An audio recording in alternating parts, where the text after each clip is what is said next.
Good morning, Kuhner country. Okay, my friends, we are now clearly, there's no question, we are now moving very close. In fact, we're on the verge now of seeing the United States formally enter the war against Iran.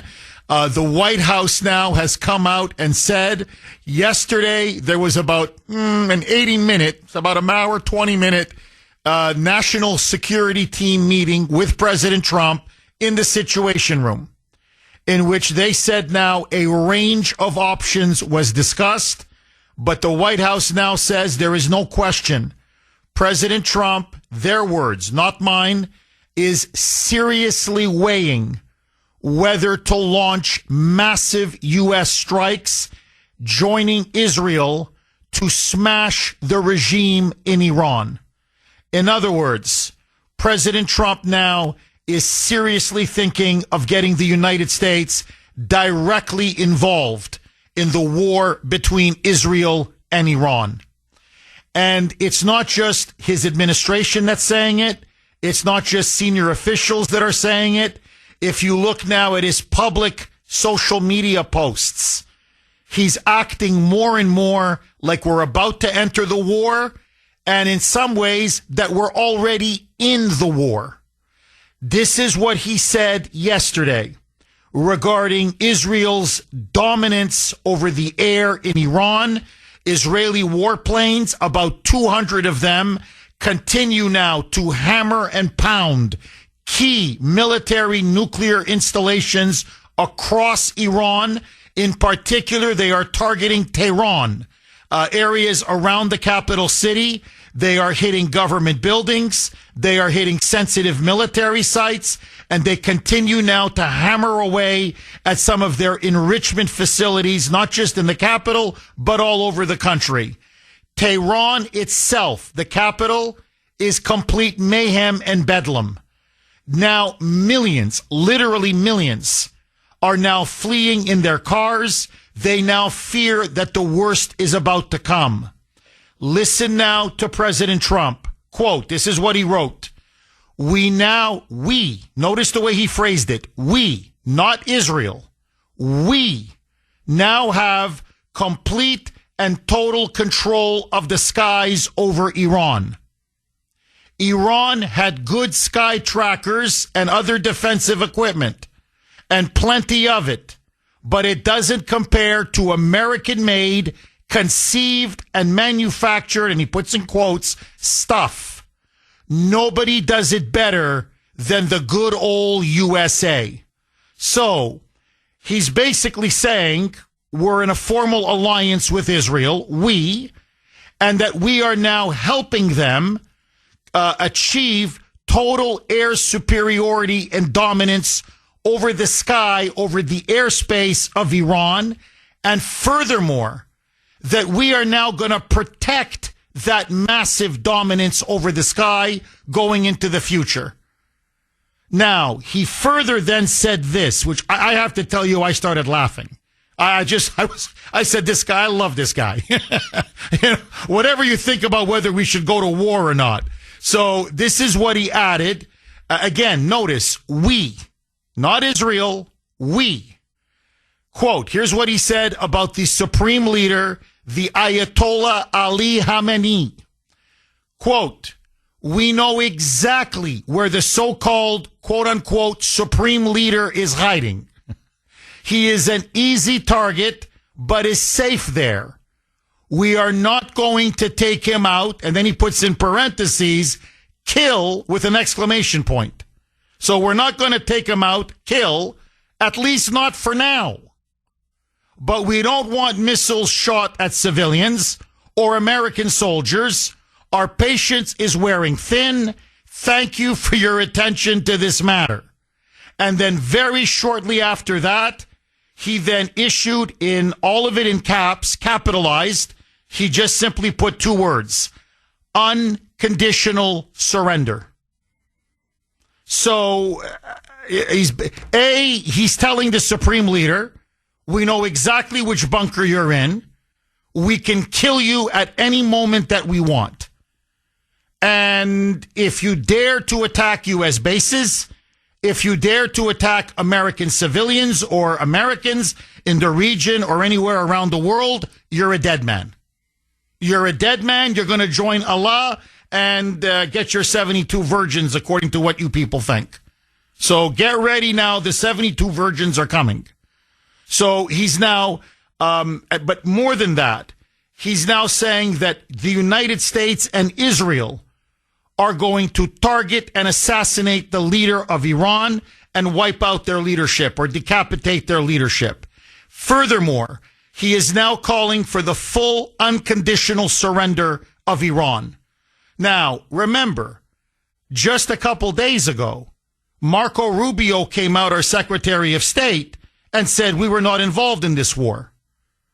The Trump administration came out and said that this was Israel's operation. Yes, we support them. Yes, we're giving them all the moral support, diplomatic support, but that this was Bibi's baby and Israel's baby all the way. Now, there has been a dramatic shift from diplomacy in which, if you remember, Trump kept saying, I want to give the mullahs in Tehran a diplomatic exit ramp, an escape hatch. Come to the table. We'll get rid of your entire enrichment program, all of your nuclear weapons program, and we can do this the easy way, i.e. through negotiations, or the hard way, in which the Israelis just pound you right into the Stone Age, bomb you right back to the Stone Age. Now, diplomacy is gone. Now, he's talking as if the United States has already entered the war, is already helping Israel with key parts of their operations, and that they're now going to assassinate the Ayatollah anytime they wish. And that he's now dictating military terms to the Iranians, i.e., like in World War II, we want a complete unconditional surrender. Now, in response to this, the supreme leader, the Ayatollah, Ali Khamenei, through the Iranian state media, issued the following threat. It is a cryptic and terrifying warning. But this is what they now said, quote, that there is a surprise tonight that the world will remember for centuries. And they're just leaving it at that. Now, what is that surprise that tonight that the world is going to remember for centuries? The only thing I can think of is a nuclear attack. I mean, I'm not trying to panic people. I'm just looking, I may be wrong, but I think it's obvious they're nuclear saber rattling. Now, it could be a bluff. I hope it's a bluff. There's a lot of psychological warfare that happens when a war breaks out. And after you threaten to kill the supreme leader, and, you know, they're destroying Iran's military and nuclear installations and calling for complete and utter unconditional surrender. In other words, basically the overthrow of the regime. Yeah, they're desperate. Their back's against the wall. And who knows? They may start saying all kinds of crazy stuff. But the fear all along has been maybe they've already attained the bomb. Or, as Israel's been warning in the Israeli media, they may be just 2 or 3 days or a week away from the bomb, which means they may be or trying to assemble one and then, God forbid, detonate it on Israel or on the United States or somewhere. Now, on top of that, and this is why tensions are, I mean, they couldn't be higher right now. Tensions are sky high. The Iranian government under Khamenei has now issued a holy war. They have now come out and said the battle is on. This is now a holy war against Israel and the United States. And as he put it, it is time to show no mercy. So we are now seeing an all-out war between Israel and Iran. And we are clearly now slowly but surely being dragged and sucked into it. And so The question now that is before us is now the biggest question facing Trump's entire presidency. And really, our country, I believe, is now at a watershed moment, at a crossroads. Should the United States directly get itself involved in the war, formally? In other words, should Trump order massive U.S. military and airstrikes on Tehran, on Iran, join Israel, and topple and overthrow the Iranian regime, destroy their entire nuclear weapons program, and take Iran and the mullahs out? As I speak to you, the USS Carl Vinson is now one of our biggest aircraft carriers, is now in the region. The USS Nimitz, another massive aircraft carrier, is racing to the Persian Gulf. There is now a third U.S. aircraft carrier, the USS Ford, which is now racing to that area. The United States is now sending in tens of thousands of troops in the region. 617-266-6868. Okay, I want to restate this. President Trump has not made a final decision yet. He's still weighing all of his options. But let me just tell you what Matt Gaetz said. Okay, Matt Gaetz, who's very close with the president, has spoken to him multiple times over the last couple days, says that Trump's instincts are to stay out of the war, i.e. support Israel, let them finish the job, but not to formally join Israel in this attack on Iran and smash the Iranian regime. However, Gaetz says that Trump is now coming under massive, immense pressure from Netanyahu, from the Israeli government, from neoconservatives, and in particular, some in the media. Sean Hannity, Mark Levin, many of the neocons are putting tremendous, and Republicans. Lindsey Graham is there all the time, pushing him, saying this is the moment America now must jump in and deliver the decisive knockout blow. So he hasn't made a decision yet, but it looks like he's slowly creeping towards a decision to launch U.S. strikes. We shall see. It looks like a decision will be made in the next couple of days. And at the very minimum, we as a country have to debate and discuss whether it's the right thing for us to do. Wherever you stand on this issue, and I'm going to make my position crystal clear, I promise, but wherever you stand on this issue, going to war is not a light thing. It's one of the most serious things a country can do. We deserve a good, honest, robust debate. That's what we're going to have on the Kuhner Report. 617-266-6868 is the number. So let me ask you, it is now the $64,000 question. Should the United States join Israel and now attack Iran to wipe out its nuclear weapons, its ballistic missiles, and yes, most likely smash this theocratic regime once and for all? Dave in Bourne, thanks for holding, Dave. You're going to kick us off, and welcome. Good morning, Jeff. How are you? I'm good. How are you, Dave? Oh, not too bad. Keep in mind that when the United States had it with Iraq, that it was easy to defeat the Iraqi army and air force, but it took years to bring stability to the country, and if any at all. Is there an opposition party to these mullahs that could step in with the support of the Iranian population? Well, Dave, look, you're asking a very important question, and that's one of the questions, I'm just going by reports now, and this is coming from, apparently, from senior administration officials. This is one of the questions Trump asked in the Situation Room. Well, okay, but what's the exit? He's asking now, well, what's the exit strategy? You know, and he said this, if we break it, we own it. In other words, okay, fine, we go in, we can smash them, we can do that. And let's say the Ayatollahs are overthrown. or their regime is just wiped out. Well, who's going to take over? And how do we get out? Now, what happened yesterday that was also very significant, Dave, is that the son of the Shah, he was the one that was deposed by these Ayatollahs in 1979, the Crown Prince Pahlavi came out and said that the Iranian regime is now crumbling. As he put it, it is coming to an end. He is offering himself, and he still claims to be the heir to the throne, as a transition figure.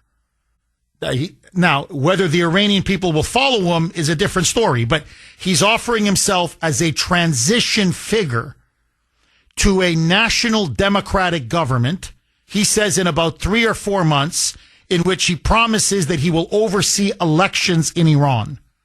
Now, the problem with the Crown Prince is, A, the Iranians don't seem to have an appetite for a restoration of the monarchy. B, I love Bibi Netanyahu. Please don't get me wrong. But in the Middle East, among the Muslims, doesn't matter if it's Shia or Sunni, they can't stand the guy. So Pahlavi, the Crown Prince, has been tied to Netanyahu over the years. And that has really damaged him. He is hated by many Iranians, not just supporters of the regime, but even dissidents of the regime. So it doesn't appear that he has that much clout or influence within Iran itself. But it's obvious now that him coming out so publicly and openly, basically riding this wave of the Israeli attack, it's almost as if, look, Israel and now America will topple Iran. I'm the guy they're going to install in the short term. I will oversee this transition to democracy. There doesn't seem to be a lot of support for that within Iran itself. And I think that's one of the big problems if we go all in, to be frank. There is no coordinated Iranian opposition or opposition group that is ready to take over the country. And so the fear is, and this is the question Trump is asking, and he's right to ask this question, because it's easy to go to war. As we saw with Iraq, Afghanistan, it's very hard to get out. Will this plunge the country into civil war, into chaos, into anarchy, which could lead to even bigger problems down the road?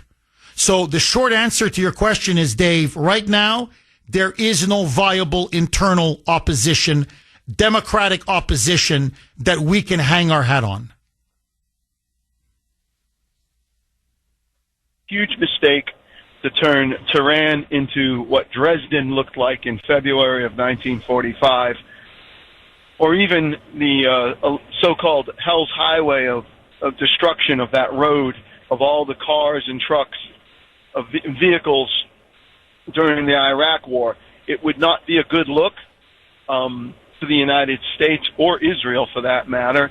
And right now, if you notice, and I'm sure you and all the listeners on your show notice, that Iran has no friends. The Egyptians, the Saudis, take your pick. No one's stepping in and telling the United States and Israel to back off. This is wrong. Well, no, you're right. I mean, look, they've been trying to dominate the region for 40 years. They've tried to create a Shia empire across the Middle East. So you're right. You mentioned Egypt and Saudi Arabia. I would throw in Turkey as well. And those are the great Sunni powers. So there's no love for the mullahs. Dave, the one thing that Iran does have is they have the backing of China and Pakistan, Russia to some extent, but China and Pakistan. And China now has come out and said, if the United States gets involved, they will get involved. Pakistan has said, if America gets involved, they will get involved. So again, this could spark a larger war, or at least a larger confrontation. So that's why Trump has got a very big decision to make. I believe his presidency hangs in the balance now. The decision that he makes now will determine his presidency, not just the fate of Iran, Israel, and the region, but I believe really the destiny of his presidency and with it the country. And so that's why I'm saying we have to have an honest, vigorous debate. We have to, by the way, polls show 60% of Americans are against the war. They like Israel attacking Iran.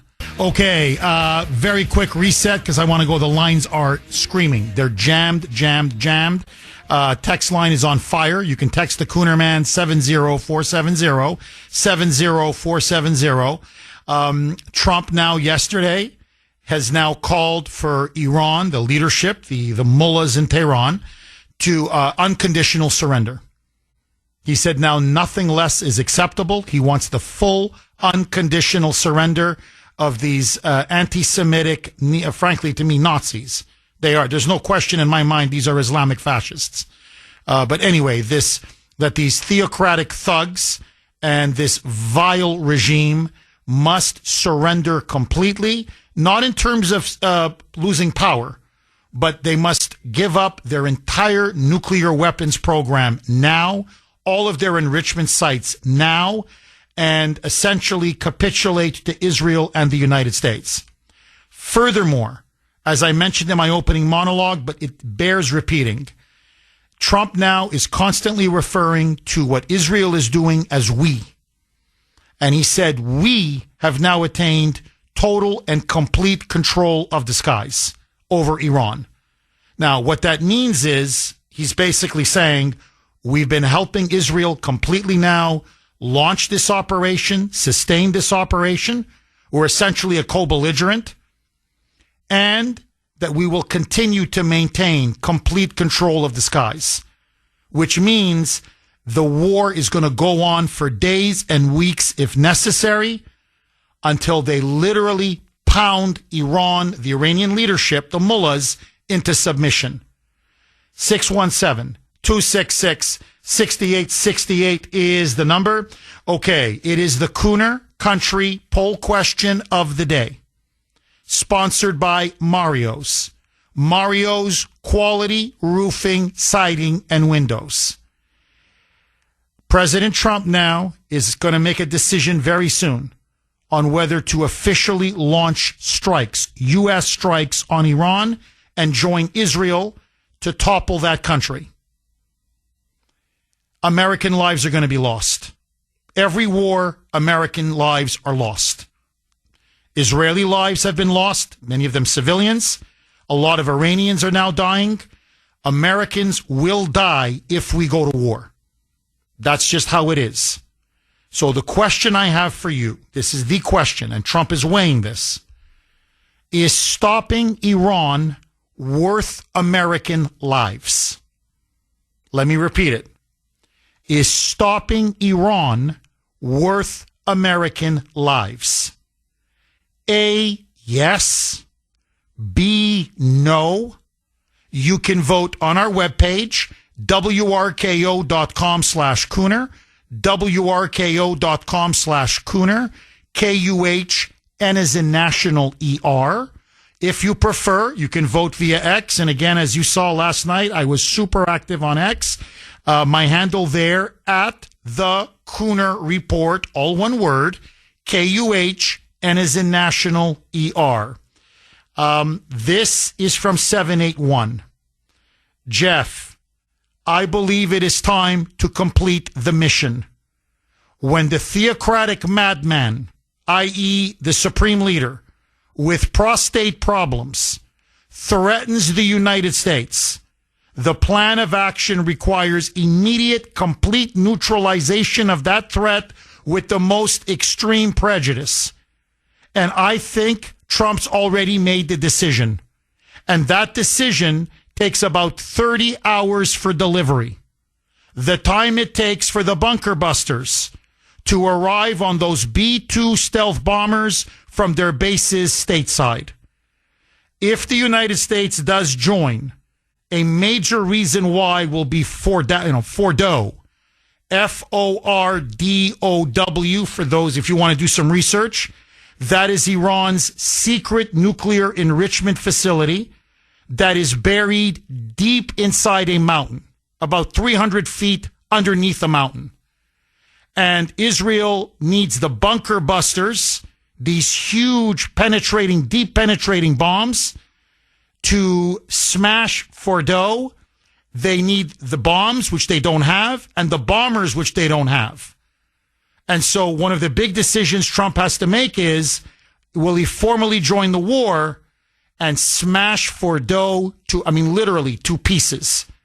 Just bomb it to oblivion. Drop about 3 or 4 of those massive bunker busters, smash everything in its way, and destroy Fordo in the process. 617-266-6868. Susie in Carlisle. Thanks for holding, Susie, and welcome. Good morning, Jeff. Hi, Susie. I just want to make a few points. First of all, Iran has been behaving like a petulant child for many decades. They have vomited threats. They have followed through with threats. I'd like to point out when our Marines were murdered in Beirut, and again, nothing of substance came from it. Now, here's a question I have. You said China and I forget the other country. Pakistan. There's 3 countries that are backing Iran. China, okay. Russia, and Pakistan. Those are the 3 big powers. Question. How do we know China isn't the one instigating this and putting Iran out there as the bait, saying, here, do this, do this, do this, and they're paying them to instigate just to create this conflict, this war? Now, again, I understand their Quran, and they have to bring they have to be the means to the ends to bring the end of the world, whatever, so that they can see their Allah, whatever. I personally think they should all just commit suicide. That's my personal opinion. But I'm just trying to think in the bigger picture. I believe that China has been financing Iran for a long time, and they've used us as suckers, i.e. Obama and Biden giving them pallets of cash and in unbelievable amounts of money. So they've been taking that also. I mean, I understand war is brutal. I understand people will die. But you know what? What makes anybody think that when Iran does get their nuclear capability to full power, that Americans aren't going to die then also, or anyway? And Israelis aren't going to die anyway. This needs to be done. This should have been taken care of decades ago. Shame on all the leadership before today that they did not take care of it before today. And you know what? I pray for President Trump every day. I support him. I support his team. I support his administration. I would not want to be in the position because I have a very hot temper. And again, this should have been dealt with decades ago. Well, Susie, look, we're reaching now an end point. Israel is not going to stop. And if the United States joins the war, I think the mullahs will be toppled. Okay, just very quickly, because I thought Susie was a very passionate caller and a very thought-provoking caller. There's no question that, and she's right, China has been subsidizing, funding Iran now for decades. In fact, more and more and more over the years. Their support hasn't declined, it just continues to increase. And China has helped underwrite their military expansion. So did Obama. So did Biden when we gave them literally billions of dollars. We created, the Democrats, Obama and Biden, created this military monster in the Middle East. Just to be crystal clear. But China's been pumping billions of dollars into Iran as well. And they see Iran as their proxy in the Middle East. Furthermore, as you know, there are devastating or very strict sanctions on Iran. Well, where do you think they sell their oil to? They sell it primarily to China. So what China now, they've got a client they don't want to lose, an ally they don't want to see fall. And remember, China needs that oil for its growing economy. So China is behind the scenes telling Trump to be very careful. That, in other words, we're not going to sit idly by. Beijing has told Washington. and told Tel Aviv and Jerusalem. They've told Bibi Netanyahu, you think you're going to topple the mullahs and we're just going to sit by and allow this to happen? So this is why, if you want my brutally honest opinion, look, I don't like the mullahs. I hate the mullahs. I've hated them for over 45 years. My position, though, is that a U.S. attack on Iran, a direct involvement of our side, our country, our forces, would be a huge mistake. I think it will split the MAGA base. Many Trump supporters are against this. They did not vote for endless wars.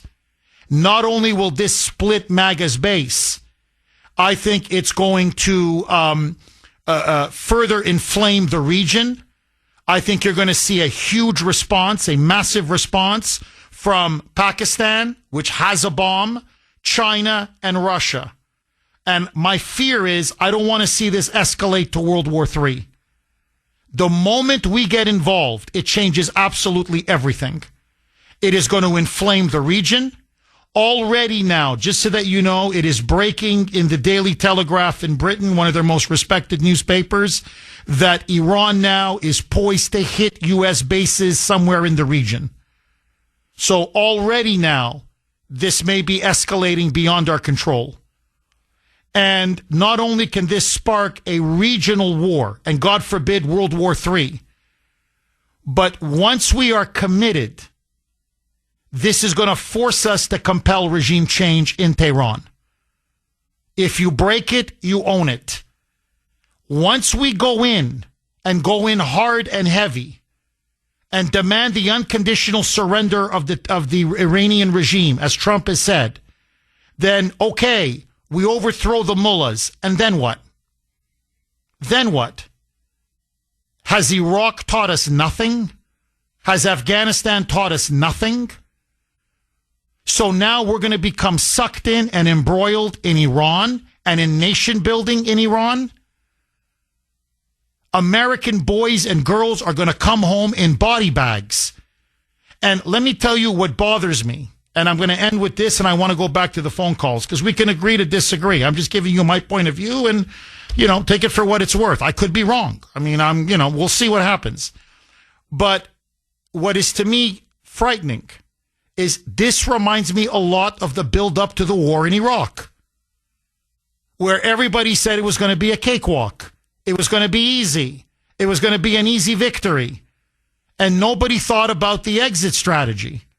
Okay, it's easy to go in. It's easy to blow things up. Fine. But then what? What do you do after that? Nobody's thinking this thing through. Again, it's as if we somehow have this blind faith. Well, then the Iranian people will come out and they'll chant democracy, democracy, democracy. And then they'll put in a democratic, peaceful, pro-American, pro-Israel, pro-Western government. That's not how life works. That's a fantasy. The country could splinter. The country could break apart. It could unleash. Remember, ISIS was born in the Iraq War. God knows what monstrosity now could be born out of this war if this regime completely is shattered with no viable alternative to replace it. So my position is a simple one, and I don't understand why we have to get involved. Israel is winning the war. Israel is doing, as the German chancellor, I can't believe I'm citing the Germans on this, but Germany now has come out and said, yeah, we back Israel. Why? Because as the chancellor said, Israel is doing the dirty work for the West. They're doing our dirty work. So if they're doing our dirty work, let them do it. Like, get out of the way. I'm looking at this and I'm like, why are we getting involved? Trump so far has played it perfectly. It's like a perfect chess game. Every move has been perfection. Bibi Netanyahu has the Israeli public behind him on this war 100%. The IDF is conducting an incredible, precise operation. in a way, frankly, that to me, I think puts us to shame, if you want to know the truth. So we've already helped Israel as much as we could. If they need bunker busters, give them the bunker busters. Honestly, if they need the stealth bombers, give them the stealth bombers. Let them drop it. But once we get involved, it changes everything. No, and remember, look how smart Bibi is. Listen to him very carefully. What does he say? People ask him all the time, well, is your goal regime change? He's like, no. He says, what's my goal? To destroy their nuclear capability completely and to end and wipe out their ballistic missile program. He says, now, if there's regime change as a consequence, if the Iranian people rise up and overthrow the mullahs, great. But that's not within our power to do. Once the United States gets involved, people are going to say, you break it, you own it. You want unconditional surrender? You want to topple the mullahs? Then like in Iraq, what are you going to replace it with? And that's an occupation. And I'll tell you, it reminds me of the build-up to Iraq. Senator Ted Cruz, who's all in now. He's like Lindsey Graham. They're pushing Trump hard. Get involved. Bomb Iran. Send in troops. Go all in. Let's go all in. Okay. He was asked point blank. Well, by Tucker Carlson, in fact, of all people. He said, I'm just curious, since you want to topple that country, how many people are in Iran? What's the population of Iran? Ted Cruz had no idea. I mean, literally, he had no idea. And I thought it was 85 million. Actually, it's 92 million. And Ted Cruz, like, okay, I didn't know. And Tucker I'm not a big fan of Tucker. I think he's gotten a little bit off the rails lately. But what I'm saying is, like, you're going to invade a country and you don't even know how many people live there? 92 million. That's California 3 times. Do you know the ethnic makeup of Iran? No. Well, how could you not know it's not a quiz. There are Kurds in Iran. What do you think the Kurds want? They want to break up Iran. They want to secede from Iran. They want to separate and join Kurdistan in northern Iraq. The point being, you have different ethnic groups that have their own agendas. This thing could unleash a civil war. You have no idea even the ethnic makeup of the country you're about to freaking invade. Like, in other words, ignorance. Ignorance combined with arrogance and self-righteousness. And again, for what? Why? Is Israel losing the war? No. Is Israel an imminent threat of being destroyed in this war? Absolutely not.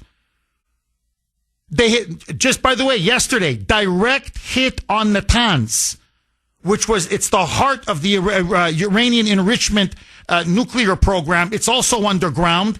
Direct hit. I mean, they have smashed that, to pieces. So when your ally is destroying your enemy for you, get out of the way. Thread the needle the way Trump has been threading the needle. And just keep saying, guys, to the mullahs, we can do it the easy way or the hard way. You're not getting a nuclear bomb, period. Now, you want Israel to keep pounding? They'll keep pounding. Or you can come at the diplomatic table and maybe save what's left of your leadership and your military. Like, it's up to you. So I don't understand why we always have to get directly involved. And it wasn't like this for most of our history. So the pressure is building on Trump. And why? That's the thing I don't understand. Why? They're winning. Israel's winning. What's the rush? What's the rush? And if they need bunker busters, give them bunker busters. If they need the bombers, give them the bombers. But keep our fingerprints out of it. And I want to say one last thing. The reason why both Netanyahu to his credit, and Trump, obviously, to his credit, have told the people of Tehran to evacuate is because there is a massive enrichment facility right near Tehran. If that facility is hit hard, there could be massive contamination. Radiation could leak. Radiation could leak. This could be another potential Chernobyl. Tehran has almost 10 million people. Well, at least it did. I mean, I don't know. People are fleeing now. Who knows what? I mean, but whatever. It was 10 million. Tightly packed, highly congested. You have a radiation leak.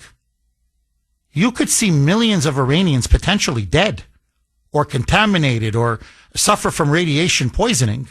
I'm not saying it's going to happen, but you have to consider these things. Now, just imagine, if we're formally part of this attack, we're going to be blamed. Not just Israel. We're going to be blamed. You think the Muslim world is going to forgive us for this? Look, I'm not afraid of the Muslim world. I'm just saying, do a cost-benefit analysis. If Israel is destroying and degrading your enemy, what do we get from formally getting ourselves involved? We get most of the headaches with very little of the upside. We're not adding that much more. Except, God forbid, it'll be condemned as a war crime, even though to me the mullahs are to blame. They should never have had this program. So if something happens, it's their fault, okay? But still, the Muslim world will never forgive us for 1,000 years. So what I'm saying is, you've played it perfectly up to now. We've been behind the scenes. We've been helping them every step of the way, but formally it's their war, not our war. Once we become an official co-belligerent, it now becomes our war. And honestly, I think we need another war in the Middle East, like we need a hole in the head. But that's me.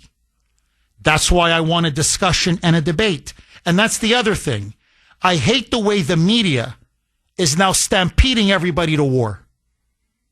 You see it now, Fox in particular, but all of them. It's like now it's bombs away. Come on, let's go, let's go. Like almost like what's Trump's waiting for? Come on, let's go, let's go, let's go. Relax. What's the rush?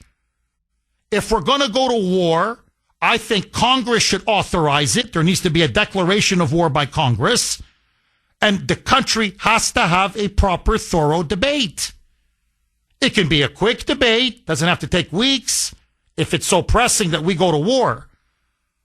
But I don't like going to war without consulting with the American people or their elected representatives. Agree, disagree? Brad in Brookline. Thanks for holding, Brad, and welcome. Yeah. I don't think Trump should listen to those neo-Groiper friends of yours, Gates, Carlson, Candace Owens, and whatnot. I mean, he should focus on U.S. interests and not a hatred of a particular ethnic group, as those guys are. Yeah, but I'm just sorry. Why do you say they're my friends? Yeah, you said Tucker Carlson's a straight shooter. He's a paid agent of Qatar. I just looked it up. Well, he's paid by Qatar now. Okay, so, first of all, I condemned Tucker Carlson yesterday, and I've criticized him repeatedly in the past. The Groypers, I have no idea what you're talking about. So let me get this straight. I guess you're trying to imply I'm an anti-Semite. So no one has been a stauncher defender of Israel than me. I'm the one saying, go, Bibi, go. Take out Iran's nuclear program. I just don't want us to be formally involved. And suddenly now I'm a Jew hater and an anti-Semite? Like, dude, are you serious? Remember the things you said about Tucker, what a straight shooter he is and such like. I never said he's a straight shooter. When did I say he's a straight shooter? You said it months ago. I used to listen to you. You used to listen to me. Okay, well, he's not a straight shooter now, I'll tell you this. I don't think I ever said that about him, but okay, who cares? Well, okay. But what does this have to do with my argument? The argument, the Muslim world, I don't care what the Muslim world thinks. I don't care how much they scream. And we're going to die anyway if this regime in Tehran is not severely depleted. And is Israel losing the war or winning the war? Still there. I'm sorry, what? And something must be done about that, at least. I'm sorry, what? How do you call it? The Fordow? How do I pronounce that? That underground facility? What is it? Fordow. Fordow. Yeah, that one. Okay, what about Fordow? That should be taken out. Well, it is going to be taken out. Well, it hasn't yet. And well, give the Israelis time. Here, look, Times of Israel, yesterday's edition. Israel's national security advisor. Whether the Americans joined the war or not, I'm literally quoting directly, Fordow will be destroyed. So Israel has multiple options. Even if we don't give them the bunker busters, they have multiple options on taking out Fordow. They can use smaller penetrating bombs, which they have, and then just chip away at the mountain, chip away at the mountain, chip away at the mountain, and then eventually destroy it. Or what they're also talking about is a commando raid, where they send in Israeli troops and they go deep underground and they blow the whole thing up. So Bibi Netanyahu has come out and all of his generals have said, this war will not end until Fordow is in pieces. Now, they'd like the United States to give them the bunker busters because they believe these massive ordnance bombs, they're 30,000 pounds. It's much easier. It's much more direct. It's much more simple. So they think the highest level of success would be through the bunker busters. But even the Israeli media is saying, we can take Fordow. We don't even need the Americans to take Fordow. Now, look, it doesn't matter. Listen, I don't care, really. If you think America should join the war, I get it. Okay? I do. I get it. Let me tell you what I can't stand. Is that you call this show and call me an anti-Semite when you have no basis to make that kind of a slanderous allegation. You know, everything I've argued with you is facts. Disagree, agree, it doesn't matter. But you call me a Jew hater? You call me an anti-Semite? Because I don't want my country to be involved in another Middle East war? So tell me, are you going to go fight? Tough guy, are you going to go fight? Because it's easy. You're like Lindsey Graham and all these other neoconservatives. It's easy to say, let's go to war. But you never volunteer yourself. You never go fight. You never send your children to fight. You see, unlike you, I do events with veterans all the time. And I deal with wounded veterans all the time. I deal with the fallout of these wars. I see them maimed and crippled. I see them with the traumatic brain injury. I see what wars do to our men and our women. And I'm sorry, but if you want to call me a Jew hater because I put America and Americans first, then you know what? You're a disloyal American. I'm going to tell you to your face. You're a traitor. The only country that I ultimately care about is America. I love Israel. I love the Israeli people. I love them and I support them in their struggle against Iran. But in the end, I'm not a citizen of Israel. I'm a citizen of America. And my allegiance, when I came here as an immigrant, was to the Constitution of the United States of America, not to any other country in the world. And so, because I express my opinion that we should not directly get involved in this war, suddenly now I'm a Jew-hating anti-Semite? You should be ashamed of yourself. Yeah, I'm not. Well, you should be. We do on the front line here. There was a brick thrown through at a butchery shop I frequent, saying "Free Palestine." Yeah, hey, so you moron! You moron! I talked about that 2 days ago. I condemned it 2 days ago. I was the only one in the media that condemned it 2 days ago. You know, you're an idiot. It's people like you. I'm telling you, it's people like you that do Israel harm. It's people like you that do Jews in this country harm. When you attack your allies and friends right in the freaking back. So maybe you should think before you open your mouth. Now, you know what? Since you like to take a shot at me, let me take a shot at you. Blank off. 617-266-6868. The guy's an idiot. The guy's an absolute idiot. You called Tucker Carlson a straight shooter. What was that? 3 months ago? Well, actually, I didn't. What's the enrichment facility they got? What do you say? For what? For what? You hate Jews. This is what I mean. You can't have a rational, decent adult discussion and debate in this country. And that's why I hate the neoconservatives. Because that's Lindsey Graham. That's how they argue. You know, by the way, that's Mark Levin. That's another one I can't stand anymore. 617-266-6868 is the number. Okay, Wednesday, 7/18. You know what that means.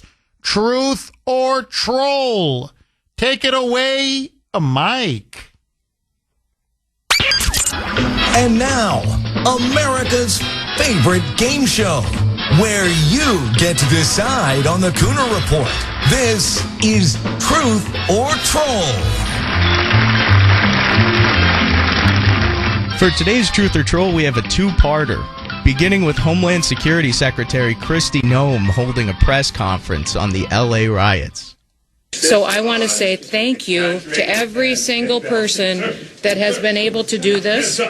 Also, I want to talk specifically to the rioters and to the politicians in Los Angeles.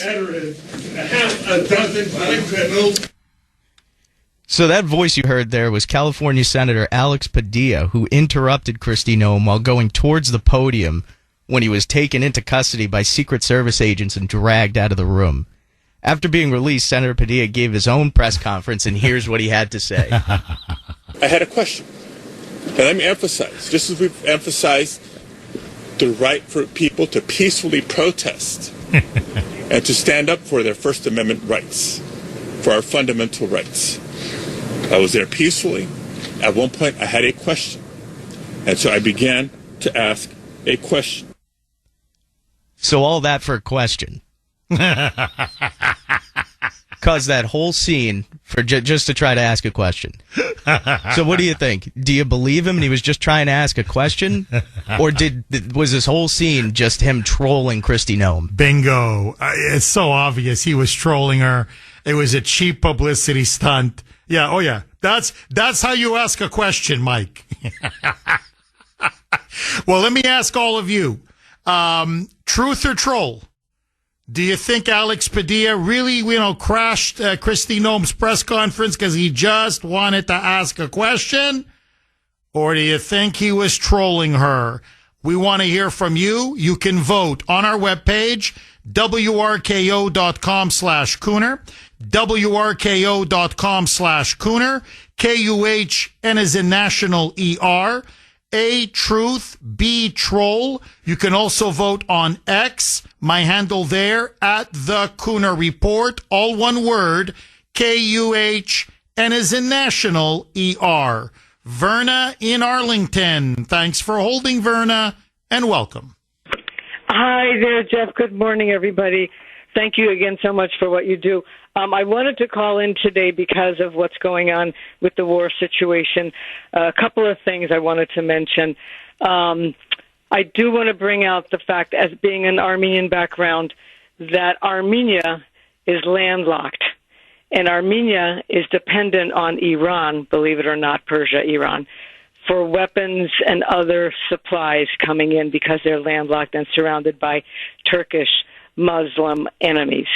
And I just want to put that out there because this is very dangerous for Armenia and Armenians worldwide. I wanted to ask for your comment on that, but before I get to that too, before we go on to that, I just want to mention in Scripture, biblically speaking, wherever there is evil, God, especially in the Old Testament and even in the New, has always said to eliminate the evil, just like was done with Sodom and Gomorrah.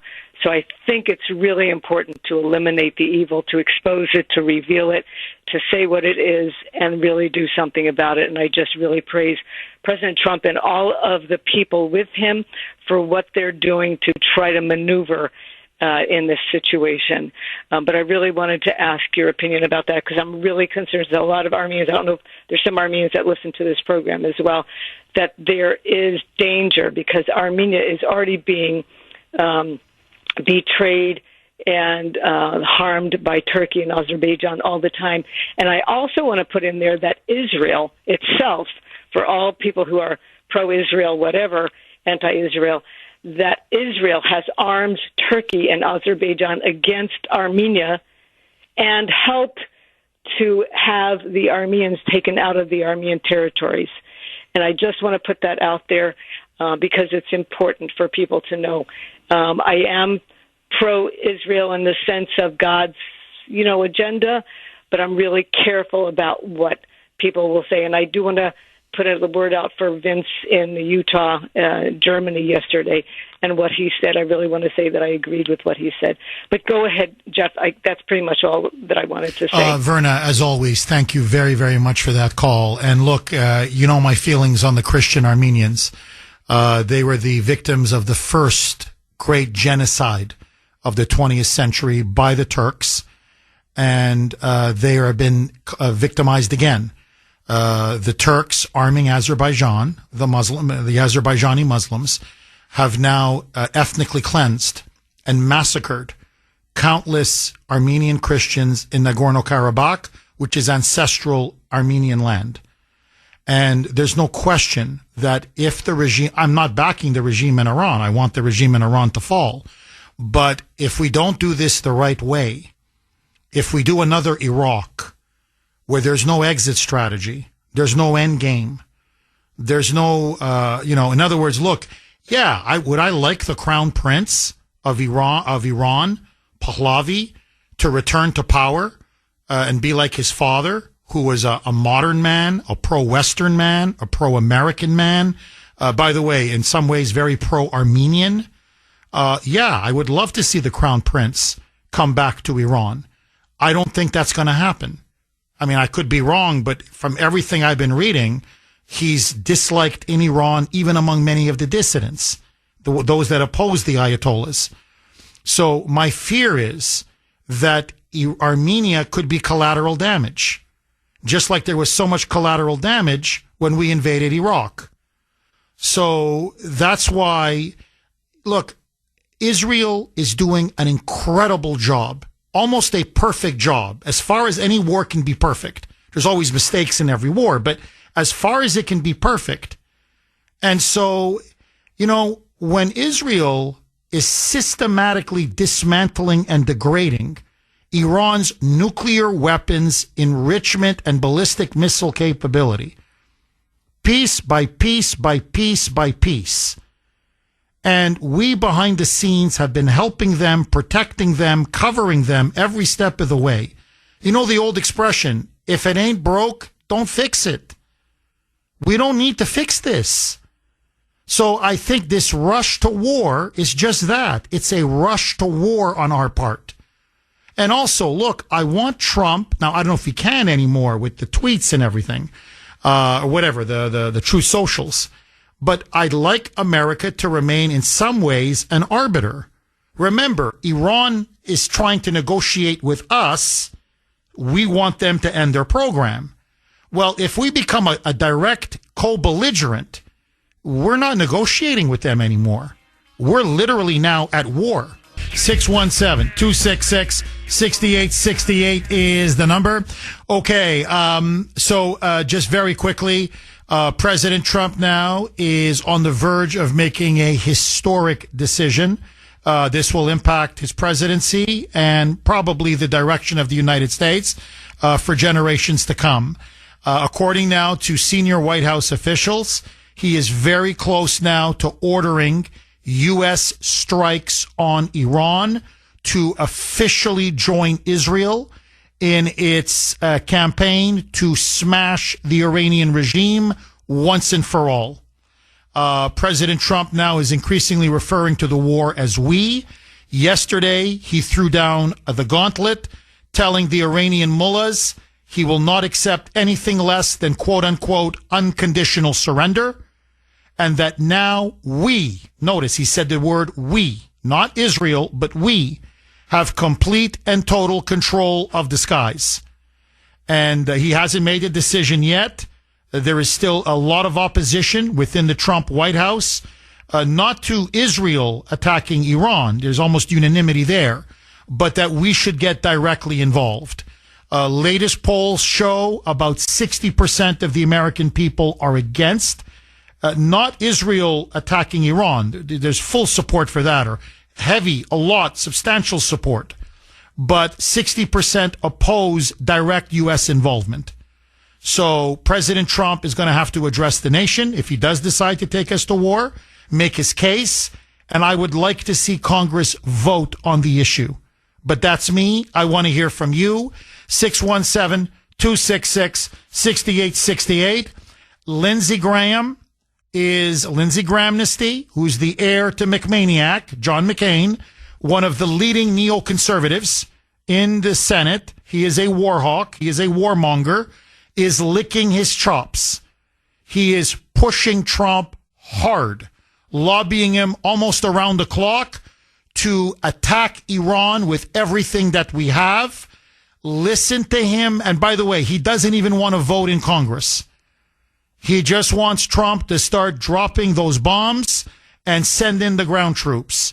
Listen now to Lindsey Graham saying either we join the war or the Ayatollahs get the bomb and they will go nuclear. Roll cut 4, Mike. I can guarantee you that if the Ayatollah gets a nuclear weapon, he will use it. I believe that with all my heart and soul. So the men and women who serve, they're the ones going, not people answering a poll. And if you ask them, would you be willing to risk your life to stop the Ayatollah from having a nuclear weapon? All of them would say yes, because it makes their country, our country, safer. So we live in a world where you've got to confront problems. So basically he's saying, even if the American public is against it, he claims he's speaking for the entire U.S. military. It's the arrogance of this man to me is stunning. But anyway, he says to hell with it. We have to go and bomb Iran. Listen now, and here they go. You knew it was coming. Hitler, Munich, 1938, appeasement. It's the same line again. Roll cut 4A. Mike. You want to avoid World War III? Learn the lessons from World War II.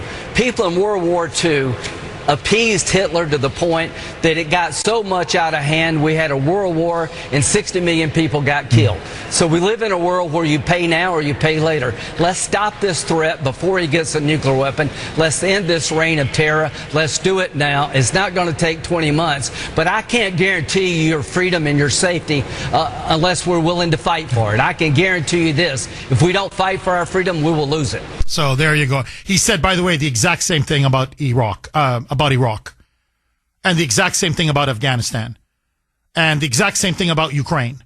If we don't bomb Russia, if we don't attack Russia, our freedoms are gone. They say that all the time when it comes, every time they want a war. And I'll be very honest with you. Again, you know how pro-Israel I am, but that's why I hate these neoconservatives. That's why I despise these neocons with every fiber in my being. Just like they called you unpatriotic if you opposed the Iraq war and proven to be right that it was a disaster.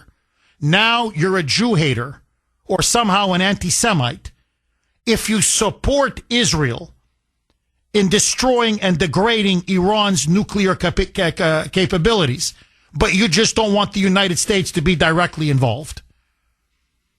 And so you're seeing this argument by the neocons. Lindsey Graham is peddling it. John Thune is peddling it. Now you're starting to see Mark Levin as well. He's a big neocon. He's peddling this as well. That literally, if you don't support American involvement and America bombing Iran, America, you're quote unquote an appeaser. It's the rebirth of Neville Chamberlain. It's the rebirth of 1938. And basically, like what Brad in Brookline was saying, I'm a Nazi goose stepper who's in bed with these vicious anti-Semites. I mean, this is the sickness of these neoconservatives. That's how sick these people are. And now you know why they're so hated. And so now they're already now.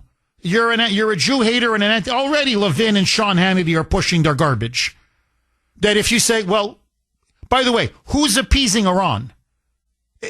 I'm sorry, if this is appeasement, if smashing Iran's, wiping out their entire military leadership, intelligence leadership, hitting all of their nuclear facilities, and soon Fordow is going to be hit as well, and degrading and destroying their ballistic missiles and their missile launchers, in one of the most brilliant, successful, massive air operations, air campaigns in human history, backed in the background, supported by the United States, with crushing economic sanctions, maximum diplomatic pressure on Iran. If this is appeasement, I don't want to know what war looks like to these lunatics. I don't. Like, what? Are they determined for a nuclear Armageddon? Like, really? And when you say, well, what if China steps in? I mean, have you thought this thing through? What if Pakistan steps in? You know, they're a nuclear power. They have nuclear weapons.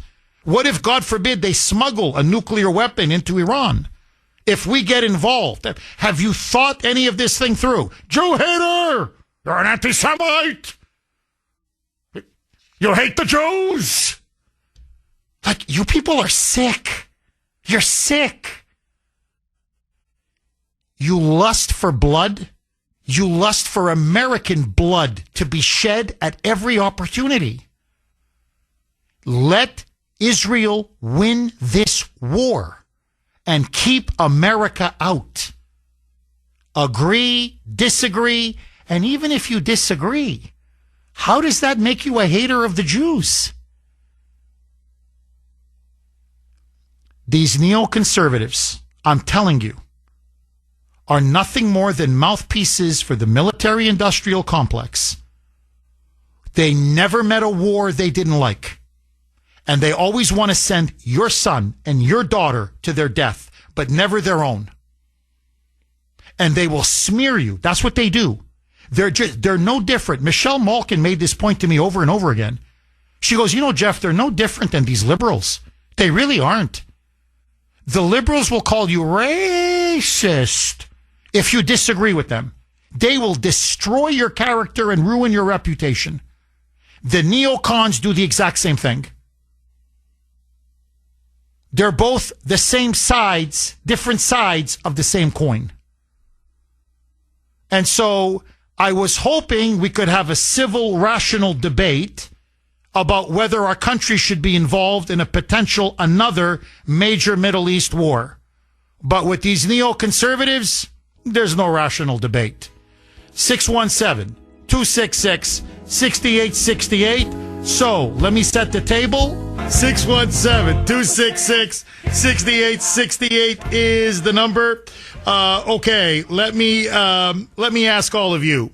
It is now the question really of the hour. I don't mean the hour of the show. I mean the hour of our country.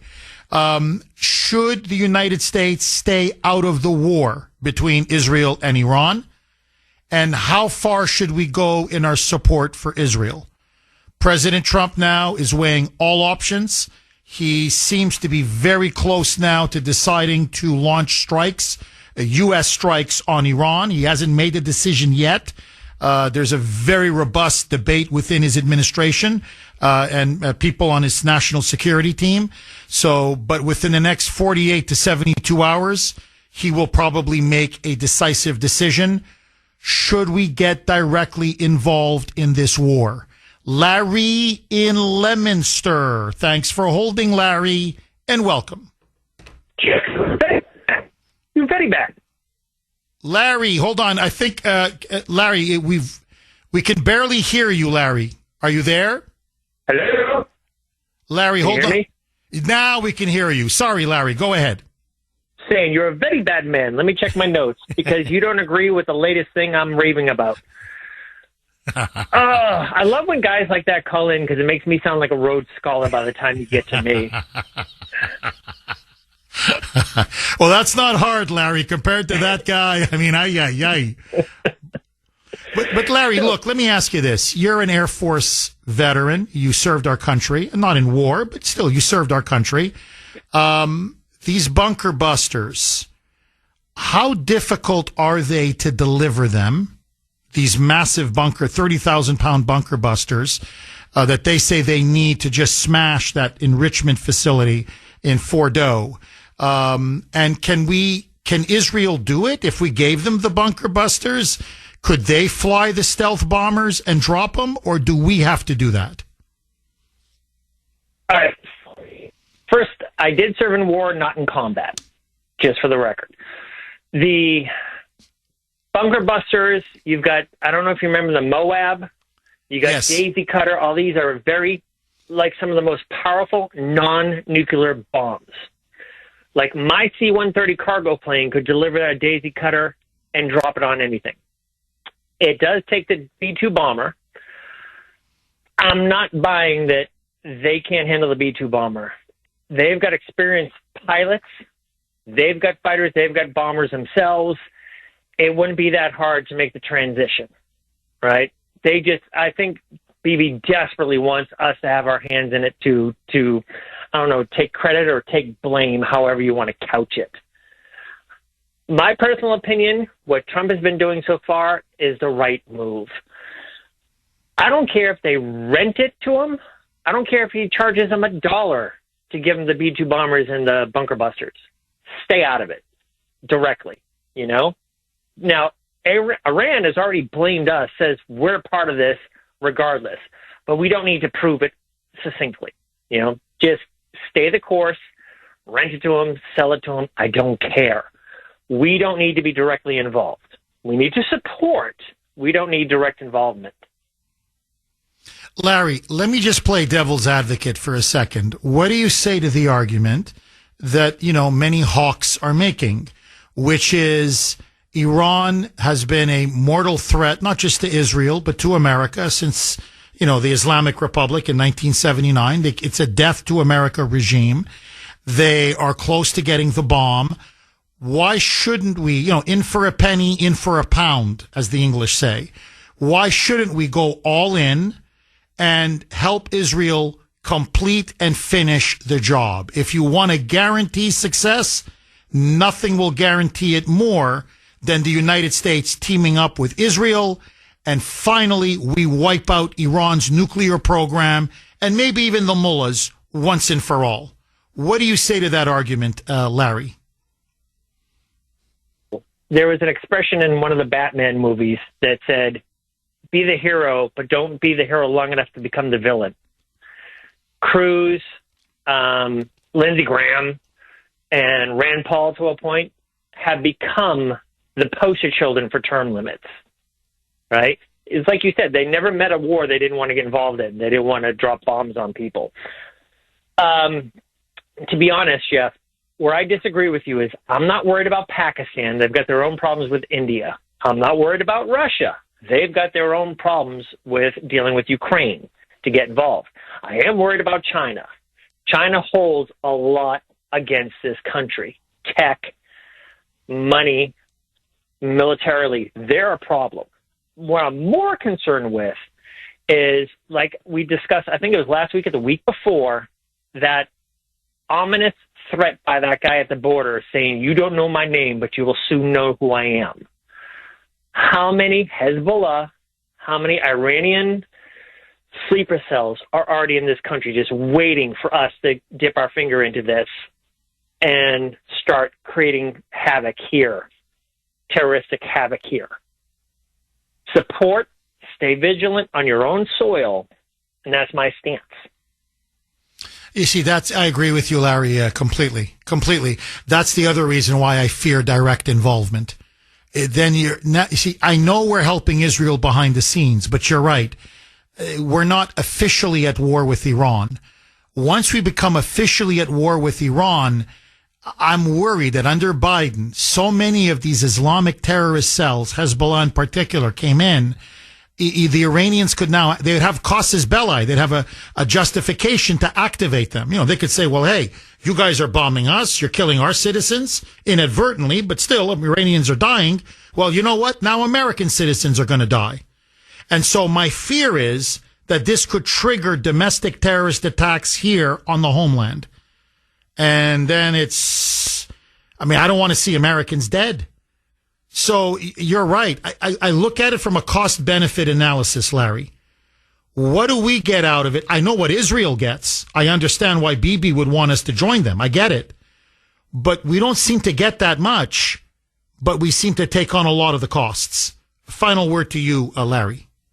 It's something we got to pay attention to, all right? Now, I'm not saying he's wrong. I'm not saying he's lying. But Bibi made a point to say that the 2 assassination attempts on Trump were a direct result of Iran. That's him goading us into saying, oh, my God, they already tried attacking us. We must get involved.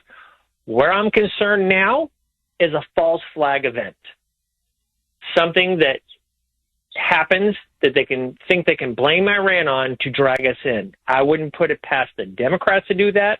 I wouldn't put it past the neocons to do that, or even the Israeli regime. It's just, that's the fact of life. I'm not anti-Semitic. I support Israel. I was all for Trump moving the embassy to Jerusalem, all that. But we need a war, like you said, famously, like we need another hole in the head. Larry, interesting. As always, interesting. Larry, thank you very much for that call. 617-266-6868. Should we directly get involved in this war? Should the United States, should Trump order U.S. strikes on Iran? Do you support, not support, agree, disagree? Nancy in Framingham. Thanks for holding, Nancy, and welcome. Good morning, Jeff. Hi, Nancy. My feeling is we should stay out of it. Number one, every time we do a lot of bombing, we did that with Vietnam, and we still lost the war. I think I am perfectly at ease with Israel. Let them do it. Give them the bombs. Give them the technology. Because I think once you start with that, I always will support the MAGA movement. I will always stick by Trump because there's nobody better than him. But however, will this be the end of our country? Because he'll go down, we will go down. Don't kid yourself. The Democrats are going to say, see, he lied. He said no endless war, so he got us into an endless war. That's what I'm afraid of. And I think also, like I mentioned a long time ago on your show, he should be giving like a fireside chat, just like Roosevelt did during World War II, to what he is doing every day. I would like to see that happen, and that he could gain more support for the big bill that is much more important to pass, which I don't think will. If he does this, I think we're through. And I think we could take care of some of the other countries, but I don't think we could take care of China. We're not prepared. And as you saw during the Korean War, well, look where that landed. Didn't land us very good, did it? So my fear is that once we go down this rabbit hole, we never can seem to climb out of it. And I think we need term limits to get some of these rhinos out of here that never say no to a war. We're not going to win. Israel's winning the war. Let them do it. I don't think they need our troops. They don't need us particularly. And they're very smart. They could learn how to fly the plane. I'm sure they have better technology than we do, and their intelligence is far better than ours, too. So I would trust Israel before trusting us to mess it up I think we'll just make a bigger mess. Nancy, I'm telling you, you and I are so simpatico, it's not even funny. It was almost word for word what I was telling Grace last night. Honestly, I understand for many reasons why Israel would want us to join the war. There's no question. But part of me, if I was like Netanyahu in front of me, I'd say, Bibi, look, honestly, I'd say, you sure you want the Americans on board? Because now you become the junior partner. So now you have, it's not just, everybody says it's Trump. Yeah, but then the generals get involved. The national security team gets involved. They can start vetoing decisions that Israel has to make or Israel feels it needs to make. Like, you really want potentially the U.S. to meddle in your operation? In other words, look, it's a stunning success. Why would you, like, with our track record, you're right, your intelligence is better than ours. In some ways, even your warfighting capabilities, you're not as big, you're not as strong, obviously, but the technology that you use in many ways is better than ours. And whatever you need, we can provide to you. So I'd be like, Bibi, are you sure you want this? You know, like, I completely agree, even from Israel's point of view. Like, don't you want the freedom of action, the freedom of mobility? Once you get involved in a coalition with the world's, superpower, we call the shots. Ultimately, we start calling the shots. Now, Trump would never betray Israel. I know that, but still, now, you're in a little bit of a straitjacket. And Nancy, I want to go back to something you said earlier. I think China would love for us to get involved. Look at it from their point of view. The Americans are going to get stuck in another massive war in the Middle East.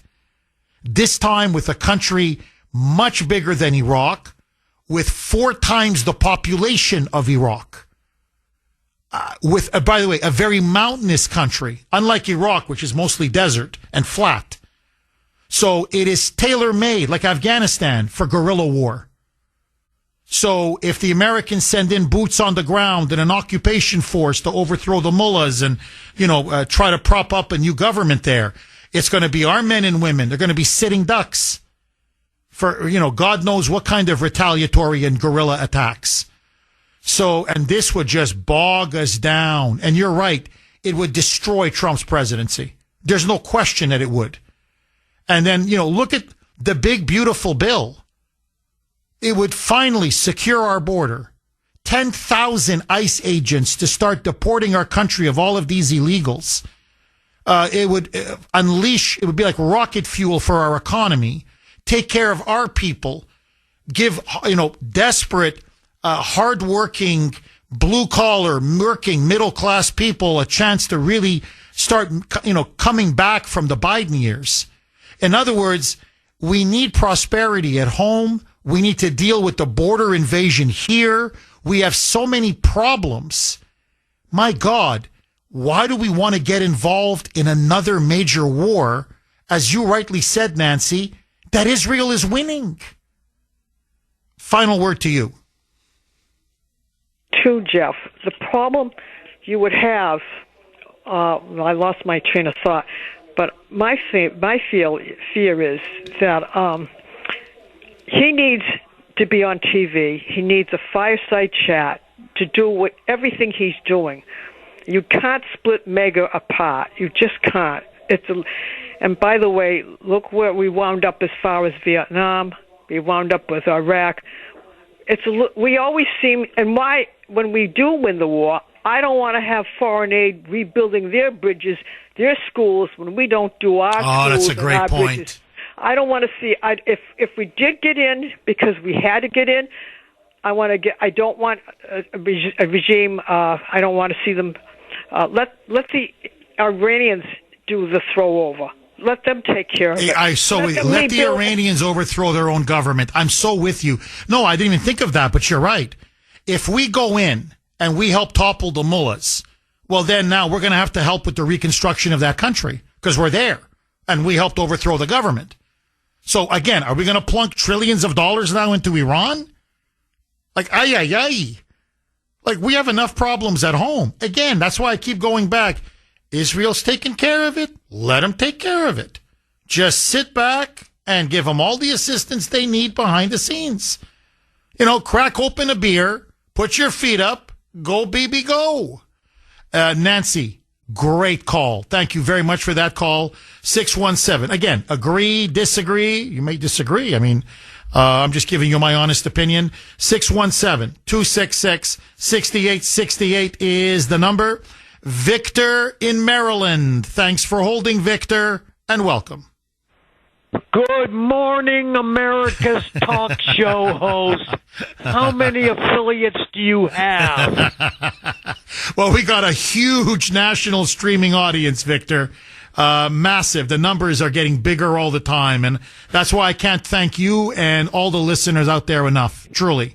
Victor, I've got to ask you, my friend, you've been with us for many, many years. We've been through a lot of battles together, Victor, you and I.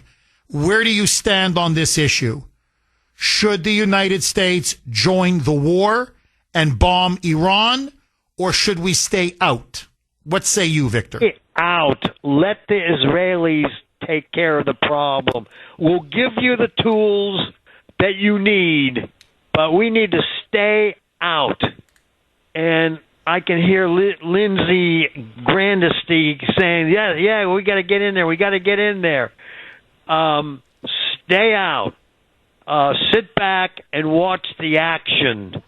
And my question is, the Iranians that are here in the United States, are they going to be with us, the U.S., since they're here, or are they more inclined to do what their country says to do? Are we going to have trouble with the Iranians that are already here? Iranian, I'll tell you right now, Iranian Americans are fiercely pro-American. And I mean, my God, do they hate that regime. Remember, they fled that regime. They loathe and despise the mullahs. Yeah. And by the way, they tend to be very secular. I think because that regime was so fanatically, religious. It was so extreme, so ubiquitous, so domineering, so repressive, in imposing Sharia law fanatically in every aspect of life, private life, public life, every aspect of life. Many of them tend not to be religious at all. They're just very, very secular. But no, they hate the mullahs with every fiber of their being. In fact, just so that you know, one of the reads I do is for 495 Mazda. And by the way, they do have phenomenal cars. I test drove them. I love them. I really think my next car is going to be a Mazda, but let that go. My point is, the owner of 495 Mazda is an Iranian. He fled when the Shah fell. He's been in this country now for 40 plus years. Wonderful man, wonderful businessman, family man. And so I had a chance to chat with him. This was like months ago, okay, before any of this. And he said, look, yeah, the Shah was a dictator. He said, there's no question. He was he was a strong man. But he said, you have no idea what Iran was like in the 60s and 70s when I was growing up. He said, we had a modern, thriving economy. He said, women were allowed to dress as they pleased. He said they walked around in skirts. Like they were nicely attired, but he said they weren't covered from head to toe. They were allowed to go to university. They were allowed to drive. They had, in many ways, rights comparable to men.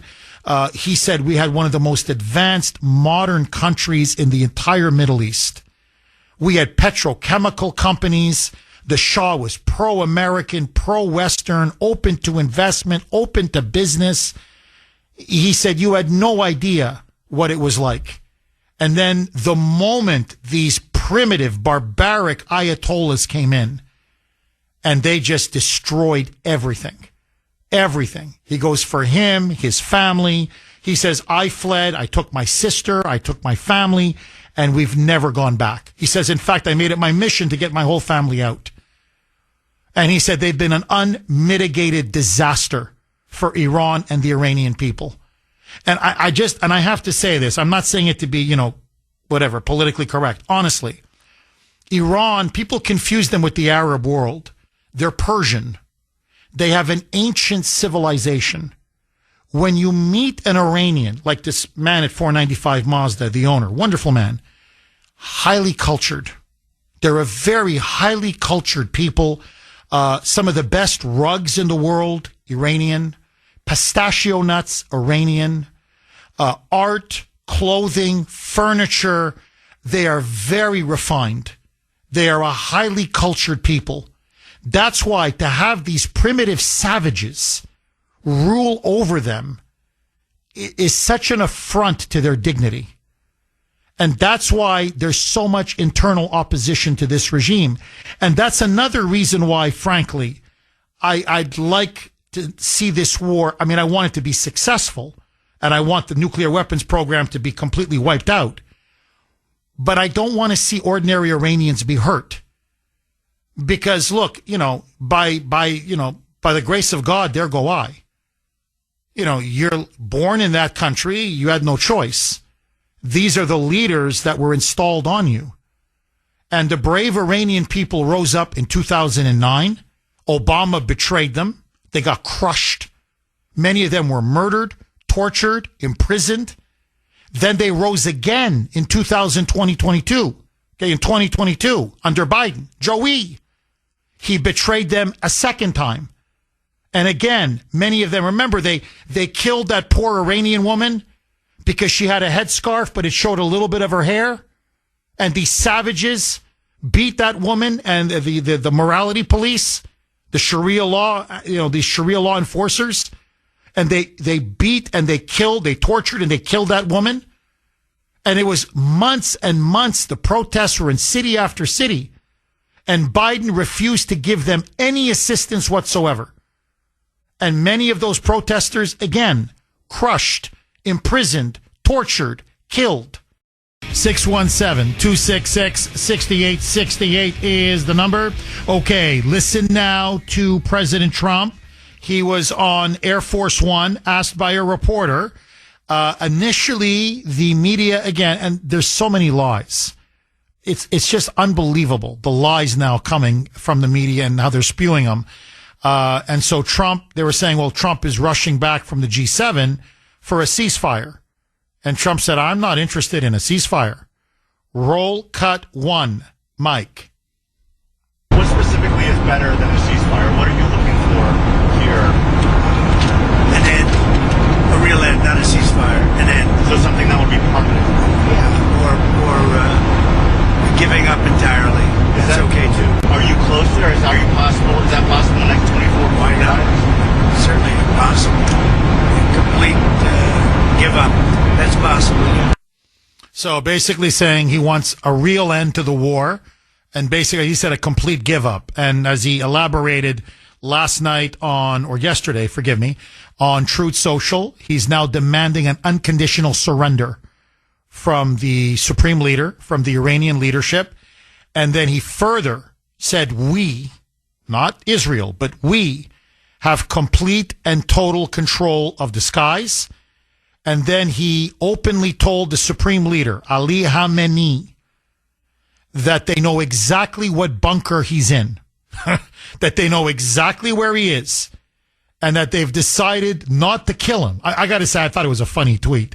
Truth Social on Truth Social. But sort of, we've decided not to take you out. And he puts in parentheses, kill, with an exclamation point. Like, in other words, if it wasn't for me, that's what Trump's basically telling him. Bibi wants you dead. If it wasn't for me, you'd be dead by now with your 72 virgins with Allah. So, in other words, I can take you out anytime I want. Now, in response, the state media, this came straight from the supreme leader. So this was, from the top guy in Iran. State media now is saying that Iran is warning Israel and the United States that tonight, we'll see what happens, but that tonight something is going to happen that will be remembered, quote unquote, for centuries. It could be bluff. There's a lot of bluffing in war, psychological warfare. It could all be smoke and no fire. Or there is a fear that they may have already attained the bomb, or they may have acquired a suitcase bomb, or something was given to them by either China or Pakistan. You can never rule that out.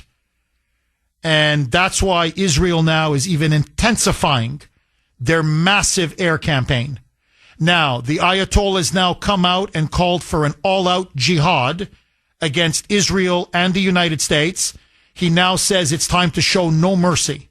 And as he put it, the battle is now on. So the regime now is in a corner. Its back is against the wall. And they would rather that Israel continue to pound and degrade and destroy their regime and their country rather than surrender to the United States. And so Trump now is met with his national security team yesterday, and there is now open talk. He's seriously weighing that the United States decisively enter the war and topple the Ayatollahs and wipe out their entire nuclear weapons infrastructure, all of it, and their ballistic missiles. In other words, full regime change. Do you support the United States bombing, striking Iran? Marlene in Waltham. Thanks for holding, Marlene, and welcome. Hi, Jeff. Hi, Marlene. Thank you for all you do. My pleasure. I am actually undecided because I see both sides, but it's too risky to go directly in. There, I believe, ways to go around it and not be directly involved. Also, I'd like to know from you, why not include Congress? I mean, I don't have the history behind it, but have all the other wars been decided by the president, or was Congress involved? Well, there's something called sorry. Go ahead, Marlene. I didn't mean to cut you off. Please, go ahead. I prefer if Congress gets involved, because that way they're at fault. You know, it's not the fault of the president. It's not to blame President Trump. They have been involved. So I'm not sure if it's a good thing to include Congress. Well, I think if he asked for a declaration of war against Iran or an authorization for an attack on Iran, I think he would have the votes. I'm not sure, but it would be close. The Democrats are against it just because they're against him. But for the most part, now Rand Paul is against it. Thomas Massey, a Republican as well from Kentucky, is against it. So you have a few, and Marjorie Taylor Greene is against it. So you have some of the libertarians that are against it, and some of the MAGA supporters are against it. But the establishment would be with him. And I think even some Democrats would defect. So it would be a close vote. But I think your point is a brilliant one, which is that if Congress votes, not only is it the legal constitutional thing to do, but in a sense, Trump now how do I say this? It kind of spreads the blame. If things go bad, God forbid, Trump will say, hey, look, Congress backed me on this. The House, the Senate, I mean, they voted. They all voted for this war. So it gives Trump political protection and political cover if they do. Now, Thomas Massey, congressman from Kentucky, he's an anti-war libertarian, has come out and said, this is not our war. And he's against us bombing Iran. He says, but if we do decide that the president wants to do this, he said our Constitution demands that we have a vote in Congress. Now, just so that you know, Marlene, there is something called the War Powers Act. And this does allow the president 60 days. If he believes that there is a threat to the national interest or a threat to our national security, he can go for 2, maybe even 3 months and unilaterally launch strikes or deploy U.S. forces before he has to go to Congress. So in theory, he can take us to war without getting the green light from Congress, the authorization. If I was advising him, I'd say on such a momentous decision as this, you have to go to Congress. And you have to let the American people have their say.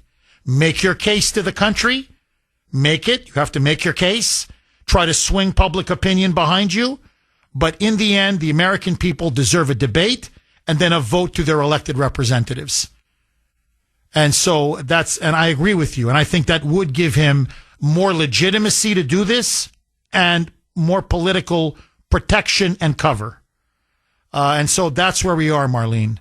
Things are moving very fast, very fast. Marlene, thank you very, very much for that call. Really good call. 617-266-6868. So let me throw this log on the fire. Not only am I asking, should we bomb Iran or stay out? But if Trump decides to pull the proverbial trigger, 617-266-6868 is the number. Okay, the march to war. My question now to you. Trump now weighing his options. He's now, according to the White House, he is now seriously considering to potentially order U.S. forces to attack the Iranian regime, to topple it, and to obliterate, literally wipe out their entire nuclear program as well as all of their remaining ballistic missiles. Should we join Israel in this war to smash the Iranian theocratic regime? 617-266-6868. Here is now the absolute latest. Literally 30 seconds, and I want to go back to the phone lines. There are now 2 aircraft carriers, massive aircraft carriers in that region. The USS Carl Vinson is already there. Now the USS Nimitz is on its way. It is almost there.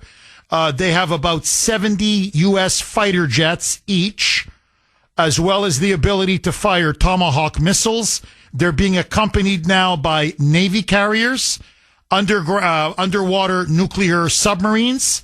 On top of this, there is now a 3rd aircraft carrier, the USS Ford, which is now making its way to the Persian Gulf Mediterranean region. On top of that, thousands of U.S. troops are now being deployed. They're not giving us a number. There are already 40,000 in the region. They're going to be sending in thousands more to beef up our U.S. bases all over that area, fearing now that the Iranians are on the cusp of launching a terrorist attack on one of our embassies, consulates, or bases.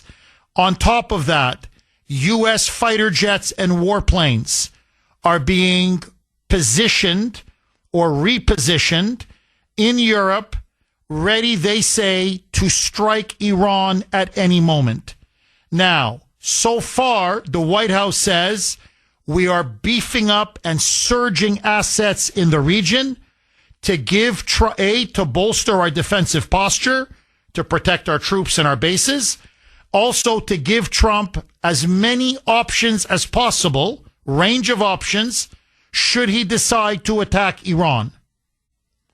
Now, as we are doing this, Iran now, and this is the danger economically, Iran now is saying they are going to mine the Strait of Hormuz, which is that waterway that connects the Persian Gulf to the larger world, where so much of the world's oil, about 20 to 25%, goes through the Strait of Hormuz. Just the mere threat that they will mine the Strait of Hormuz, in other words, prevent any ships containing oil from getting out of that region, has sent oil prices going up 4 or 5%. Stock market, the global price of oil and gas is going up, and it could literally lead to a massive spike in oil prices should they shut the Strait of Hormuz down completely, which is a key oil vital supply route for oil and natural gas. And this is a chokehold that the Iranians have on the global economy. So the stakes now are getting higher and higher and higher. My question to you, as you see the events unfold, in some ways almost cascading, if you were advising President Trump, what would you tell him to do? To go in with Israel and finish it together, or to stay out and let Israel do it on its own? 617-266-6868. And let me just ask all of you, because I think this is an important question that needs to be asked. If Trump decides to bomb Iran, would this not be seen as a betrayal or violation of his central pledge to get us out of forever wars? Would this be seen by MAGA voters, the 77, 78 million people like myself who voted for him? Would this be seen as a betrayal of many of his voters? Would this cost him dearly in terms of his political credibility and capital? Or if he helps Bibi win this war and take out these Islamo-Nazis and end their nuclear weapons program once and for all, will Trump, yeah, he did go in a war, and it was a big war, but he toppled one of the greatest threats to humanity of our time.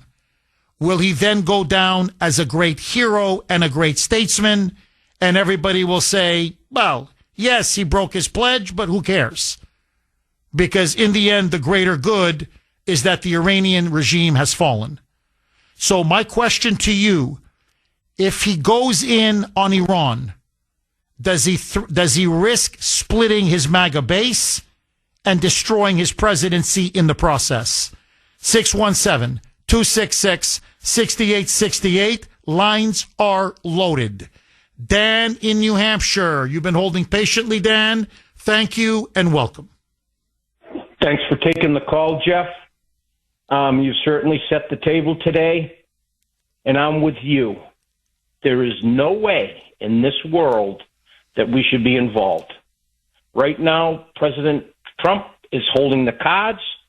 He also has control of the deck. Now, Israel's not losing. They're winning. And because they're winning, what do you expect the Ayatollahs to do? They're going to put out every threat that they know. Of course they're going to do that. So what do? React to a threat or react to real action? And what that basically means is that I would rather react to a bad situation and say, look, they set off a nuke. Now we have the right to go in there. They've gone too far. We didn't want this to happen. I think that Trump and his arbitrary situation that we're in is where we should stay. But I'm going to tell you right now, I really do believe that the media is going to turn on him. He'll split the base, the MAGA base. All the people that are standing in the room that says, go, go, go, go, half of them will turn on him. Because bottom line is it's his decision. And we've got a man with the best instincts in the world. He's proven it. He should not be coerced. People should allow him to sit back, think, and let his natural instinct take over. And bottom line is that instinct is to keep us out of war, keep us safe, keep us fortified. We've got all the military might that we need to be in the area to react if something does go sideways. We've got it there. But we don't want to provoke it. Let them provoke it. Because if you've noticed, no one in the Middle East has said anything. China has said nothing. Russia has said... Okay, let's go right back to Dan in New Hampshire. Dan, you were driving towards your ultimate point. You were saying, look, Jeff, Israel is clearly winning this war. Have you noticed nobody in the Middle East is saying anything? No one's shedding any tears for the mullahs in Tehran. It's almost like they have no friends left in that entire area. And, you know, as you were saying, even China is remaining relatively mute. So why this rush now for us to get involved? Please pick up where you left off. The situation being is that everyone's looking for an excuse to jump in. And what better excuse would be for our president to contradict himself after he's told everybody that he wasn't going to do it, and then all of a sudden he does it? He opens up the whole, he basically creates a battle royal. Right now, you know, those two are fighting within the ring. We're outside the ring. Everyone else is outside the ring. That's where they all should stay. And let Israel handle this. They've been doing a remarkable job, strategically brilliant. And quite honestly, you can always escalate, but Once you get in, you can never get out. And then, like you say, you got to clean up the mess that you've created. We're already a nation that's got plenty of debt. I think really Trump, I think that his better mind will see the point that if he does get involved, he's going to split his base. He's going to ignite the media against him. He's going to ignite the Democrats against him. And bottom line is that he could potentially really damage his presidency, or he could come out of this looking like, the best thing that's ever happened into the world. And that basically is to sit by the wayside, see where this thing goes. We're in position to do whatever we want. And I say, if they overreact, then we can look around at everyone and say, look, they just set off a nuke. They had a little micro nuke. They set that off. The world cannot allow this to happen. If they can do it to Israel, they can do it to anybody. And, they're forced to play. So I say, let's see what they do. Let's watch and see what they do. Let's not overreact. We're all in position here. We've got this thing well in hand, and I think that we should not overreact. Well, I like the way you phrase it. I think us going to war, especially now, would be a clear overreaction.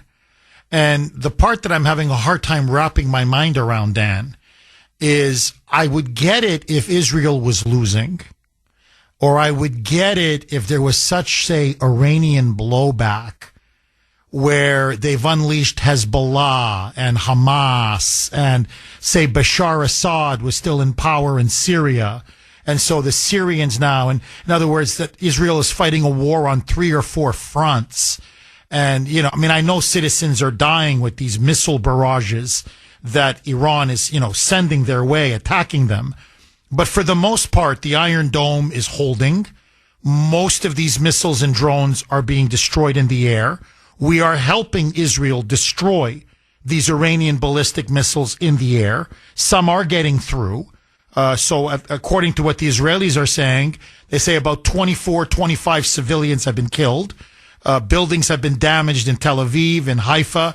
So there's no question Israelis are dying, but it's not in the hundreds and thousands that would have been had it not been for the Iron Dome. So in other words, things are going well, extremely well. In fact, to be honest, I don't think this war could be going any better for Israel. So I'm looking at this and I'm like, and we want to jump in. Why? Like, okay, I get it. Fordo, that's the big one, that deep underground nuclear enrichment site, which is buried underneath a mountain. But, there's many ways to skin a cat. We don't have to get involved, if to drop those bunker busters or to have the the B-2s to deliver them. As I said, we could let the Israelis do it. Or there's other ways to take Fordo. So what I'm saying is, and Israel already has plans. They've said, look, we're not relying on bunker busters. They've openly said it. We'd like to have the bunker busters, sure. But we have plans in place. We're going to knock out Fordo without a bunker buster. So there's a couple ways they can do that. The bunker buster is the simplest, easiest, and the one with the most highest potential level of success. So, yeah, Bibi's on the phone with Trump saying, give me the bunker busters, of course. But they don't need it. So what I'm saying is, if everything is going Israel's way, knock on wood, like I said, it's a perfect game of chess. Why blow it? You're winning.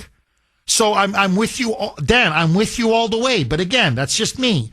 If you disagree, I want to hear from you. 617-266-6868. And let me just make one other point. And I've got to tip my hat to Bibi Netanyahu on this.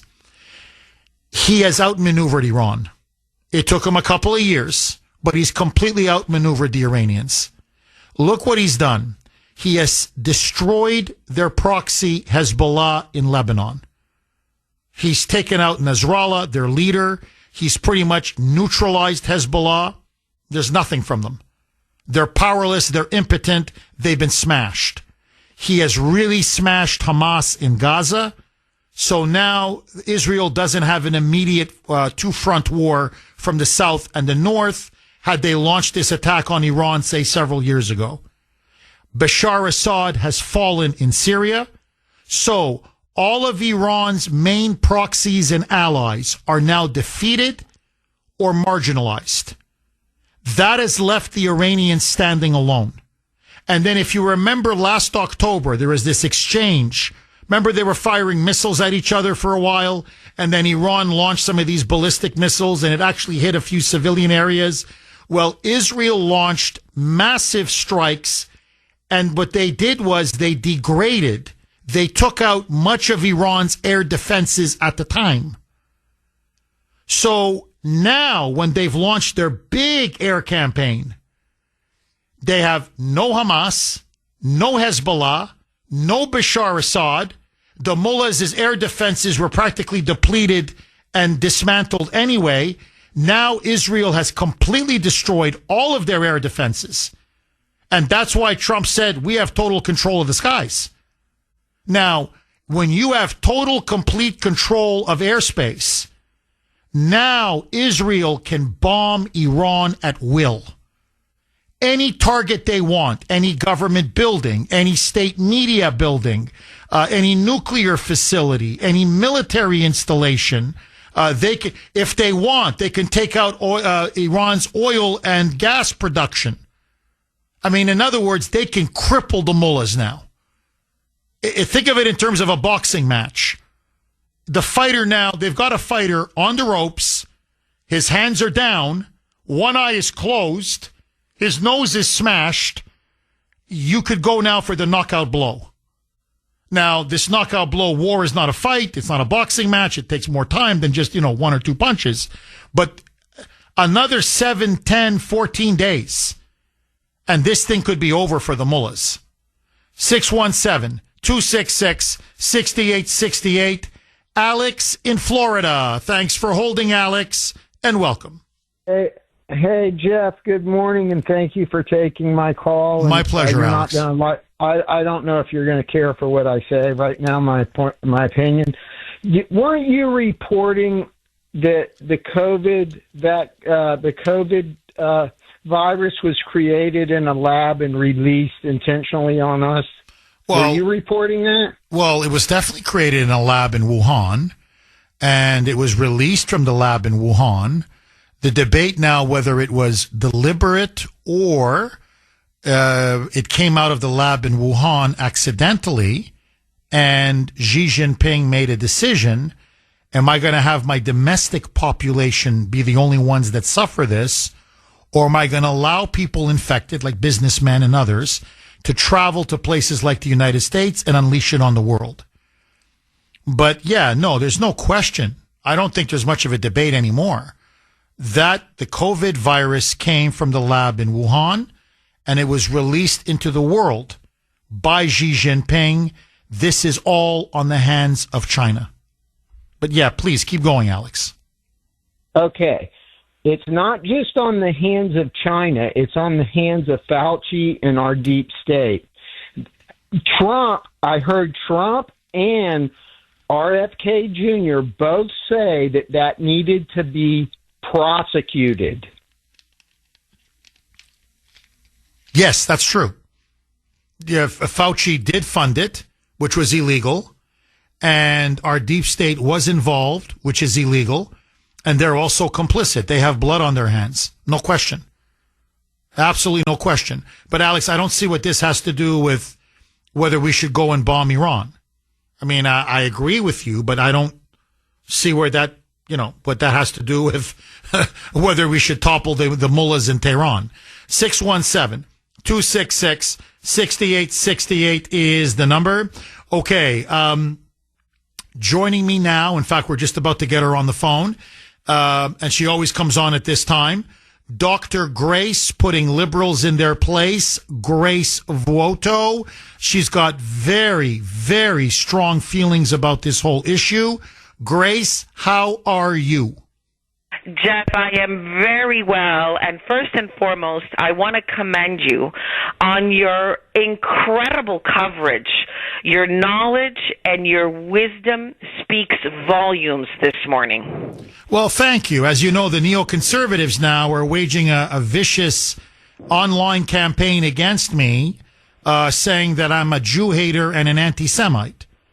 And there's memes, they're sending me memes of me in a Hitler mustache and with a Nazi armband because I oppose direct U.S. involvement in the war. I mean, this is what I mean when I say they're scum and they're swine. That's what they do. They do character assassination. They're smear merchants. And honestly, that's why we can't have, look, I don't want to get into the whole Tucker Carlson, Mark Levin debate. But I mean, it's like a bunch of children. Like, we can't have an adult, rational discussion without vicious smears and vicious attacks and vicious name-calling? Well, Jeff, you're completely right, and that's the kind of behavior that we have consistently bashed the left for. We don't want to see it on the right, and one of the things that I want to see is MAGA behaving respectfully to one another. This is a very important debate, and think about it. Think how united we all are truly at this moment in this sense. We all now support this remarkable moment in history that Israel is bombing Iran. I mean, this is overall there's agreement on that Israel should bomb Iran and that the mullahs shouldn't have the bomb, that they ultimately will have it, and that the time for diplomacy is over. I mean, for the most part, there's unanimity on that. So what's the discussion now? Whether or not we as Americans should get involved and to what extent is our involvement? But think how far we've come. Think about the Biden years where Biden didn't give Israel enough support.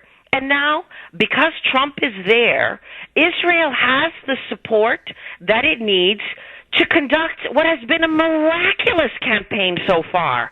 Look at that. They have control over the skies of Iran. Do you know what an achievement that is? I am blown away by Bibi Netanyahu. He has been magnificent. The Israeli troops and the intelligence has been extraordinary. What a terrific moment. And this is not the time to hurl petty insults at one another. We're on the cusp of history right now. Trump has to make a momentous decision, and he has to make it by also keeping his movement intact because we have more than just one thing to achieve. But, Jeff, make no mistake about it, I believe that Trump was spared that bullet hitting him in Butler, Pennsylvania, so he could be here at this moment to strongly support Israel in its campaign to rid the world of this menace of a possible nuclear bomb in the region that has been held over the head of the Israeli state for decades and really the head of the world. This is a key moment for Donald Trump. He has an important decision to make, and MAGA has to remain united as we go forward. Well, Grace, let me ask you, as literally as I'm talking to you, the Middle East now is on edge. We are sending in massive Navy assets into the region. Trump is now seriously weighing whether the United States should now enter the fight between Israel and Iran. If you were advising him right now, if you were in the Situation Room, what would you tell the president to do? Should he bomb Iran or stay out? Jeff, I firmly believe he campaigned on putting America first, and right now, simply by giving Israel the support that he's giving, the moral support, all the backing that he's giving, is enough. We should not get involved any further than the involvement that we have so far. He did promise to end endless wars, and much of MAGA wants him to, is going to hold him to that. So what he needs to do, in my view, though, I would go a little bit further than you. I would not even give those bunker buster bombers. I wouldn't give it. Israel is doing a phenomenal job, and I thought that up to basically yesterday, the two of them together were awesome. So Trump was playing the good cop, Netanyahu was the bad cop, and that's how you achieve big things in world history. So keep American fingerprints and involvement out. the Israelis do not need us meddling. Let them do it for themselves. And one of the things we've learned, when individuals do things for themselves, whether it is human beings in the United States, citizens, or nations, those results tend to be lasting. Whenever somebody tries to do something for somebody else, it's always a short-term Band-Aid kind of a solution. Let nations do things for themselves. The Israelis are brilliant at defending themselves. Let them continue to do so, and let the Iranian people rise up and overthrow this barbaric, oppressive, and disgusting regime. Grace, there's a lot of debate now in Congress and around the country that if, and I underline the word if because no final decision has been made, but if Trump decides we are going to go in and we are going to strike Iran and join Israel in this massive campaign against the mullahs, military campaign, that there should be a vote in Congress, that Congress must weigh in, Congress must give its approval. Where do you stand on that? I do think so, Jeff, because I want to see everybody on the record, because there's going to be consequences. If we do get involved any further, there's going to be consequences. And those who have rushed American boys and women, men and women into war, I want them ultimately to be held accountable for that decision and that vote.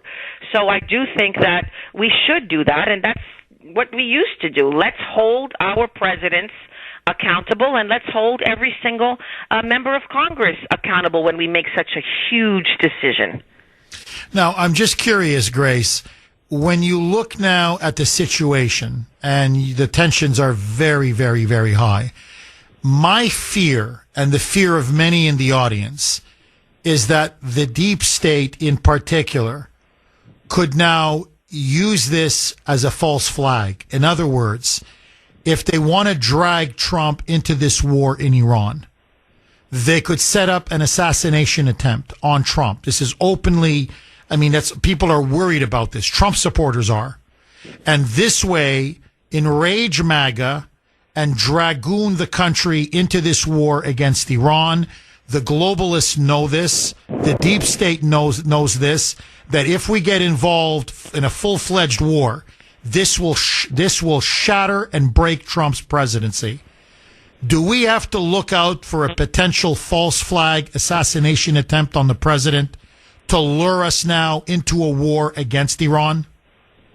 Well, Jeff, that's one of many, many possibilities, but I think that Donald Trump and MAGA, they're wise to these tactics now. I'm not so much concerned about that. What I am concerned about is that Trump might be persuaded by the argument coming even from today's editorial in the Wall Street Journal that if we provide the adequate armaments, we're going to end this conflict sooner. That's the argument that they're using. I'm concerned that he's going to be roped in simply by the arguments that this is a legacy-making moment for him, that he's going to solve this problem for all time. All these grandiose visions that I know really appeal to him. Instead, what he has to recognize is return to what he did during his first term, just provide peace for the next few years, keep us out of war for the next few years. Don't get roped into these grandiose visions. I opposed him when he talked about Panama. I didn't like what he was saying about Canada and the 51st state. I hated when he went on about Greenland. I just want him to do what he did during the first term. Just deliver peace for 4 years and focus on what you promised.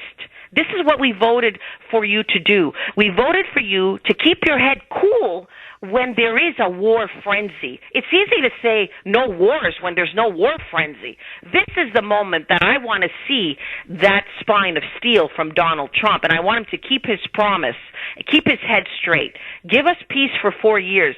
That is an example that can go forward in the next 4 years, and the next 4 years by other leaders.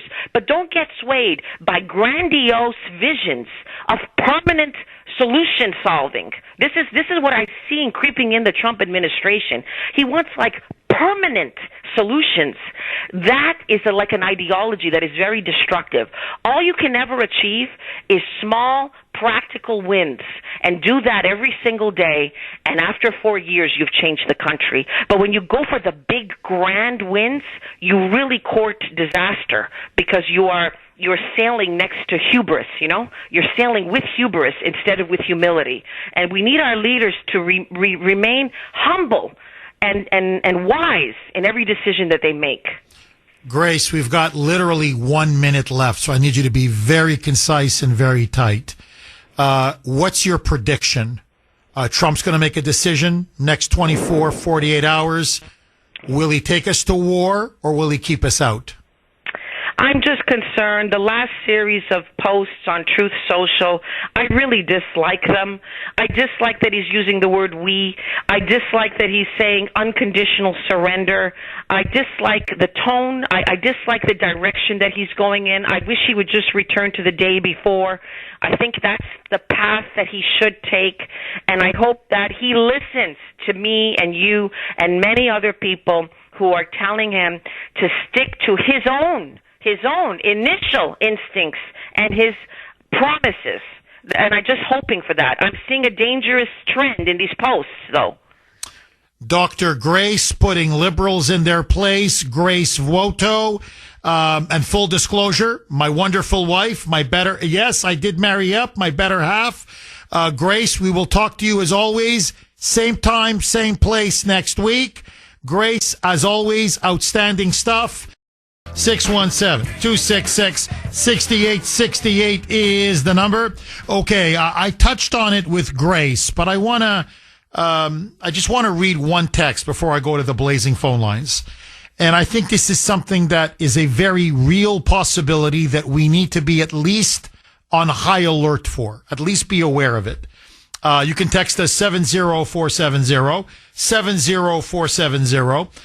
This is from 603. Jeff, Larry from Leominster brings up a point that we have to be very cautious about.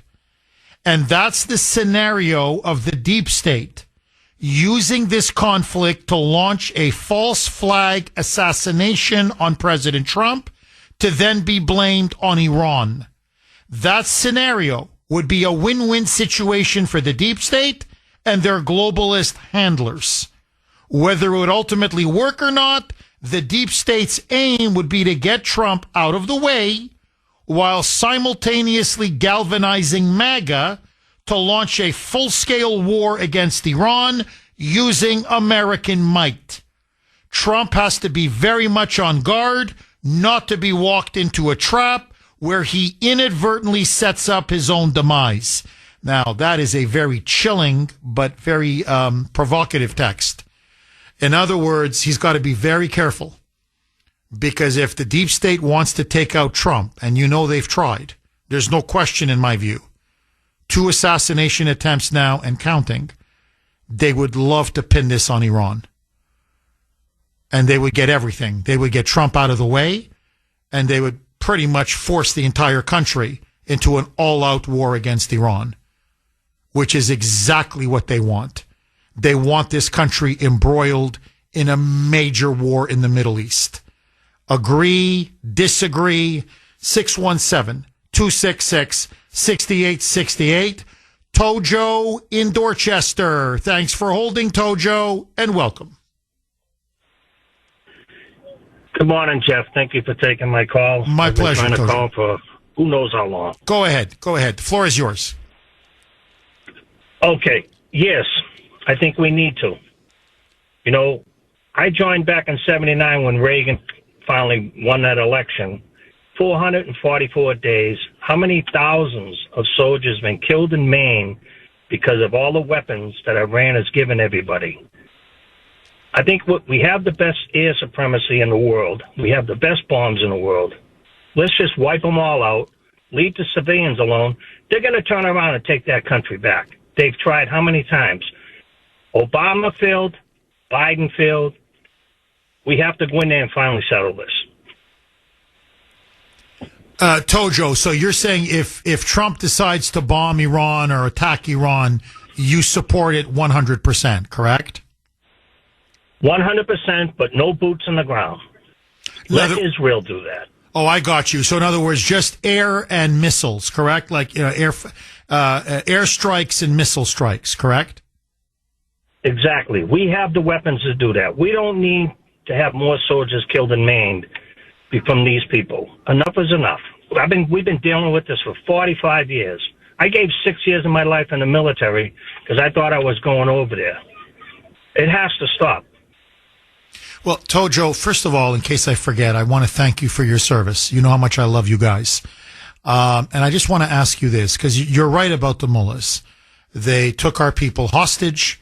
I'll never forget the 241 Marines that were slaughtered in the barracks in Beirut. I know technically it was Hezbollah, but that was the hand of Iran all the way. And you mentioned the hundreds American soldiers killed in Iraq, thousands maimed. Again, all at the hands of Iran. So I hear you 1,000% on that. I'm with you. There's no daylight between you and me. Tojo, let me just play devil's advocate for a second. What do you say to the argument? Israel is grinding them down. They are just taking them apart, piece by piece, day by day. Just stand back and let Israel finish this. We don't have to get involved.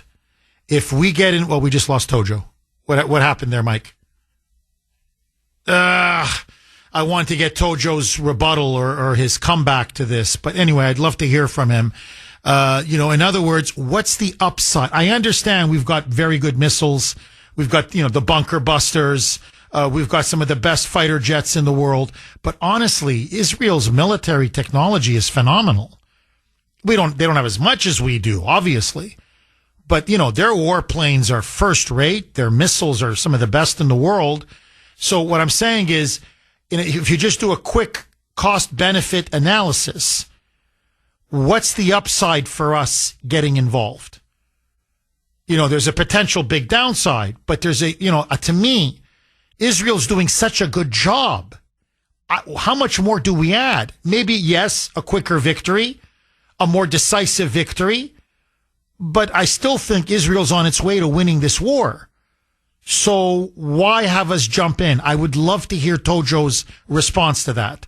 617. But I hear you. Look, he's basically saying we've been at war with them effectively for the last 45, 46 years. They've killed many American soldiers. They've been essentially at war with us. Let's finish them once and for all. I hear where you're coming from, Tojo. To me, what I would just say to you is Israel's doing a dynamite job of it for us. So I'm like, let them do our dirty work. When my ally is wiping out my enemy, I just sit back and go Israel, go. Craig in Norwood. Thanks for holding, Craig, and welcome. Kuhner, man, how are you, my friend? Can you hear me? I can hear you loud and clear. Go ahead, Craig. Where do you stand on this? So, Kuhner, man, I do have one thing to touch on beforehand, if that's okay. It's for all the protests, the summer of protests, what they were saying. I don't know if you remember with Hong Kong, I think it was. They started spraying all the protesters in the violent protests with, like, this blue dye that lasted up to 10 days. Then you just arrest them down the road, But I think for ICE, that might be a pretty advantageous thing because you already have these people detained. I mean, what percentage of those people do you think are going to be maybe what they call undocumented citizens? I think that would be a pretty neat deportation technique. Oh, I agree. We've talked about it before, and I think it's a great tactic, and we should use it. I'm with you all the way, Craig. And I think the short answer to your question is a lot of those protesters are illegals. No question. Craig, on the bigger issue, because I don't want to get sidetracked, if you were a member of Congress, would you vote yes or no for attacking Iran? So, in the previous one, we call it Operation Papa Smurf. But so on Iran, I think that is Trump is not. He has no intention of. Israel's doing the job. They're gonna wipe them out. It is obviously nerve-wracking when they're saying there's going to be a big, huge thing that's going to happen today. We're going to do something really bad. You guys will all pay. Well, Craig, that's the thing. It's we don't know if they're serious or not. It's the unknown factor. What do they have? to go to war or not go to war? That is now the question. Heidi in Northborough. Thanks for holding, Heidi, and welcome. Good morning, Jeff. Hi, Heidi. Men, men, men, men, men, men, men, men, here we come. Watch out. In Trump, I trust. Listen, I don't want us into war. 100% do not want men on the ground, but I got to tell you, for the first time in 4 years, my chest is stuck out prouder. Please don't drop her, Mike. Please don't drop her. Oh, you had to drop her. No, I know she can't swear on the air, but Mike, I could have, I would have just said, please don't swear. And, Mike, man, the woman was just getting a little passionate. And Mike, jeez, man. So, yeah, please say, Heidi, look, I hear where you're coming from. But I swear to you, it was Mike, wasn't me. Please, you just can't say that word. Say crap, say poop, say feces, say excrement, say, I'm going to get fined millions of dollars. But, okay, but let me sum it up for Heidi. Boy, she was on a roll. Anyway, basically, she trusts Trump. She believes in Trump. She has supreme confidence in Trump. He's a patriot. He's a nationalist. He's brought back American pride, American greatness, American self-confidence. And so she's basically saying, look, if Trump thinks it's in our best interest to take us to war, that wouldn't be Heidi's first instinct. But, Heidi's basically saying, look, he's got the magic touch. And he's got America's back and our best interests. And if he thinks it's in our interest to go and finish off the mullahs and smash him now, then she's going to back the president. In other words, in Trump, I trust. Agree, disagree, 617-266. I'd love for her to come back, Mike. If she calls back, if you could put her back on, I appreciate it.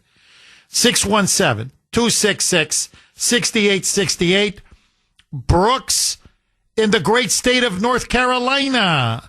Thanks for holding, Brooks, and Thank you, Jeff. Hi, Brooks. Boy, Grace almost talked me off the cliff. She gives a great rebuttal. I had listened to Mark Levin last night, and in all fairness, I thought he did a phenomenal job as to why we should use the bunker busters. It's 300 feet down. I don't think Israel is going to have the armament to penetrate it correctly. We have an opportunity of a lifetime, and I get it. We all voted for Trump to get us out of these Middle Eastern wars, but this is a little different situation in as much that the world has been bullied by these mullahs, and defanging them might also lessen the Ukrainian-Russian conflict by a means of showcasing the U.S. as power. So there might be some benefit there. However, in terms of the Middle East crisis, I'm in favor. These planes are on their way. So I don't know. I feel that Trump supporters are going to support him no matter what. Look, if he was to run again today, we'll vote for him. So this is a different situation. The integrity of his campaign was to keep America safe. And, I think he's going to go for it. I agree with you, Brooks. I think he is going to go for it. And when he does, I'm going to be honest with you, I'm going to oppose it. I love the man. I supported him. I would vote for him again. I want his presidency to succeed. And to be honest, that's why I would oppose it, because I think it poses a danger to his presidency. I know Levin has been lobbying Trump hard behind the scenes. In fact, he visited him at the White House.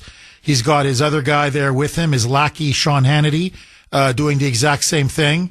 And look, I don't like the way Levin argues. I don't like the way he debates. Honestly, I don't like the way he smears anybody who disagrees with him, or if you're opposed to U.S. involvement in this war. And so I just, there's a lot of parts of him I don't like. And look, the question I'd have for Levin, and I challenge him to come on my show. He won't. I'll go on his show. He won't let me on, because this is the question he can't answer. what's the exit strategy? How do we get out? Because I remember him. He was one of the key architects of the war in Iraq. Him and Sean Hannity and all of these neoconservatives. That they told us this was going to be a cakewalk. That then it was Saddam that posed a threat to the region and to the world. And that we had to take Saddam out. And that Saddam was loaded with weapons of mass destruction. And that he posed an existential threat to Israel, to the Middle East, to the United States, to the world. And he guaranteed us a quick and easy victory. I'm talking Levin now. And he's acting like that never happened. So, and we're not talking 23 million, the desert, in Iraq, flat terrain, ideal for being bombed from the sky. We're talking 92 million people in the 14th largest country in the world, surrounded by mountains, with a massive land army and a huge navy. I'm not saying we can't win. Of course we're going to win. But when the body bags start coming back, or God forbid there's a guerrilla war, and nobody anticipated the after effects of the invasion. Everybody just thought remove Saddam and magically democracy, they'll find a George Washington on the Euphrates River. And nobody thought about the end game, the exit strategy, what comes after the invasion. Neither did he. And now it's just bomb, bomb, bomb, bomb, bomb. And you ask him point blank, so what is the exit strategy? What's the end game? How do we get out? He has no answer. He had no answer in 2003. He has no answer now. And when you challenge him, all he does is call you an anti-Semite. That's all he does, or call you a Jew hater. So that's the thing I don't like about Mark Levin. Brooks, please, final word to you. Go ahead. Jeff, I agree with everything you said. He himself has a terrible neocon reputation. I'm not a big fan of his either. However, there is one thing he said that did have some impact, in as much that if we don't do it, they're just going to return to the same policy of enrichment.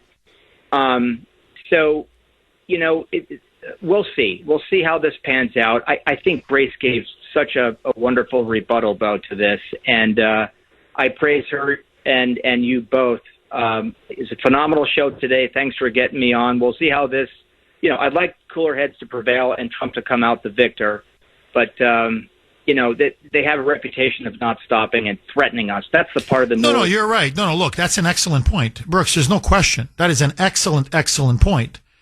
And look, honestly, if I felt that Israel couldn't finish the job, I'd say, well, okay, there's something to that argument. But even if they want the bunker busters, then give them the bunker busters. I look at this and I'm saying this is a master class. 617-266-6868 is the number. Okay, we got Heidi in Northborough back. All right, Heidi, thank you so much for calling back. Please, Heidi, I can't afford the fine. Please don't swear, Heidi. You say whatever you want, but please just don't swear. I know you're passionate. I get it. But please, if you could just leave out, the S word or the F word, I really appreciate it. Heidi, please go. I apologize for that. I am very passionate about this. I have an uncle who served in Vietnam. I have a cousin who has passed who served over in, oh God, I can't think of it now. And I have a grandfather who's passed who served in World War II. So this is in my blood. It's in my family. It's in my history. It's ingrained in me. And the pride of this country is ingrained in me. And what has happened over the last 4 years and how we have morphed into this little tiny ant in the world. Now we are the big, bad United States of America, and we are back. I 1,000% do not want 1 foot on the ground and not one body bag coming home. But my God, this morning, when you were talking about we've got this destroyer going and that destroyer going and these planes going and these subs going, and we can blow up something that nobody else in the world can, and get them in those caves and get rid of them if we want to, okay, just shows the power that we have. And finally, yes, we've got somebody back in power who's willing to show that pride and do the right thing for the world and for America. And the last thing he wants to do is go to war and be in an endless war. And that's the last thing that we want. And I have to trust he is the art of the deal. He knows what he's doing. We don't have all of the behind the scenes information that he does. He will not put us into an endless war with no end game. Heidi, very eloquent, very powerful, I have to say. Two very quick follow-up questions.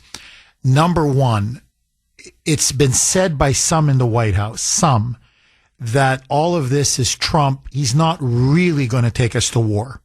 He's taking us to the brink of war to maximize leverage on the Iranians as they're getting hammered by the Israelis. And now they're thinking, oh no, now the Americans are going to join in to break them, to force them to basically cry uncle and sign a deal that gets rid of their nuclear program. Is this art of the deal maximum leverage, do you think? Or do you think Trump is serious and he's willing to go all the way if need be? I have to believe in my heart that this is him just bringing us to that point. But unfortunately, we cannot go back to the way we were when nobody trusted our word, that if we said we're going to come and we're going to pump our chest out and we're going to show you what we're made of and that we'll support our allies against these horrible, horrible people that are just disgusting lowlifes that, and again, I got to be careful what I say. I don't want Mike to drop me again. These lowlifes that are out there, that death to America, who are you? Who the hell are you? What gives you the right to say death to America? Get lost, because here we come, and get ready. Heidi, if you were advising Trump right now, would you say go in and finish it, or would you say let Israel finish it? Israel, oh my God, you know what? Israel has finally stepped up, and they're finally doing what they have wanted to do for so long but haven't been able to, because they haven't had the support of our moron president that was sleeping on the beach, that finally they're able to do what they want to do and what they've been wanting to do for so long. So let them do it. Let them enjoy it. Let them go for it. Let them get some pride back. Let them step up in the world a little bit. And then if they turn to us and say we need help, here we are. We're already ready, and here we are. Heidi, thank you very much for that call. And please, Heidi, don't be a stranger. Call again. Just don't swear. That's it. Heidi, thank you very much. Jeff in the great state of Georgia, the Peach State. Thanks for holding, Jeff, and welcome. Hey, thank you, Jeff. I appreciate you taking my call. Look, by the way, I love that accent. Just so that you know, love that accent. Love that Southern accent. But anyway, keep going, Jeff. Look, I'm a little mystified at your position, Jeff. You've kind of like been all over the map to some degree, and I don't mean to be overly critical here, but you just finished telling Mike that you didn't like certain things about Mark Levin and that he smears other people. Well, when I first started listening to you this morning, a couple hours ago, hour and a half, all you were doing, you were raking Lindsey Graham over the coals. You were calling him all kind of nasty names. And I said, that's not becoming of you. I don't appreciate that. And Grace kind of said, don't divide MAGA, don't call names. But that's what you were doing with Graham, and I think it was unfair. I also think you mischaracterized Graham's position, because I listened to him last night, and I didn't get the same impression that you did at all. I didn't get him as being a war hawk. In fact, he was on Face the Nation a few days ago, and he said that the worst possible outcome for the world is for the Iranian nuclear program to survive after all this, and that if diplomacy is not successful, and you were just suggesting that, yeah, maybe Trump is using this strategy as part of his diplomacy to get Iran to just give up. But if that's not successful, Graham said, I would urge President Trump to go all in to make sure that when the operation is over, nothing is left regarding Iran's nuclear program. And if that means providing bombs, provide bombs. If that means flying with Israel, then do that. But the worst outcome for the world is to take the Iranian nuclear program on and leave it standing. No, Jeff, I mean, I hear you. I heard Lindsey Graham say those same things. Lindsey Graham, you can look it up. Please don't take my word for it. Has been calling for the overthrow, the military overthrow, and the United States to bomb Iran for 20 years now. I mean, he's a warmonger. Literally, his answer to every problem is war. I'm not maligning the guy. I'm just calling it the way it is. Bye-bye.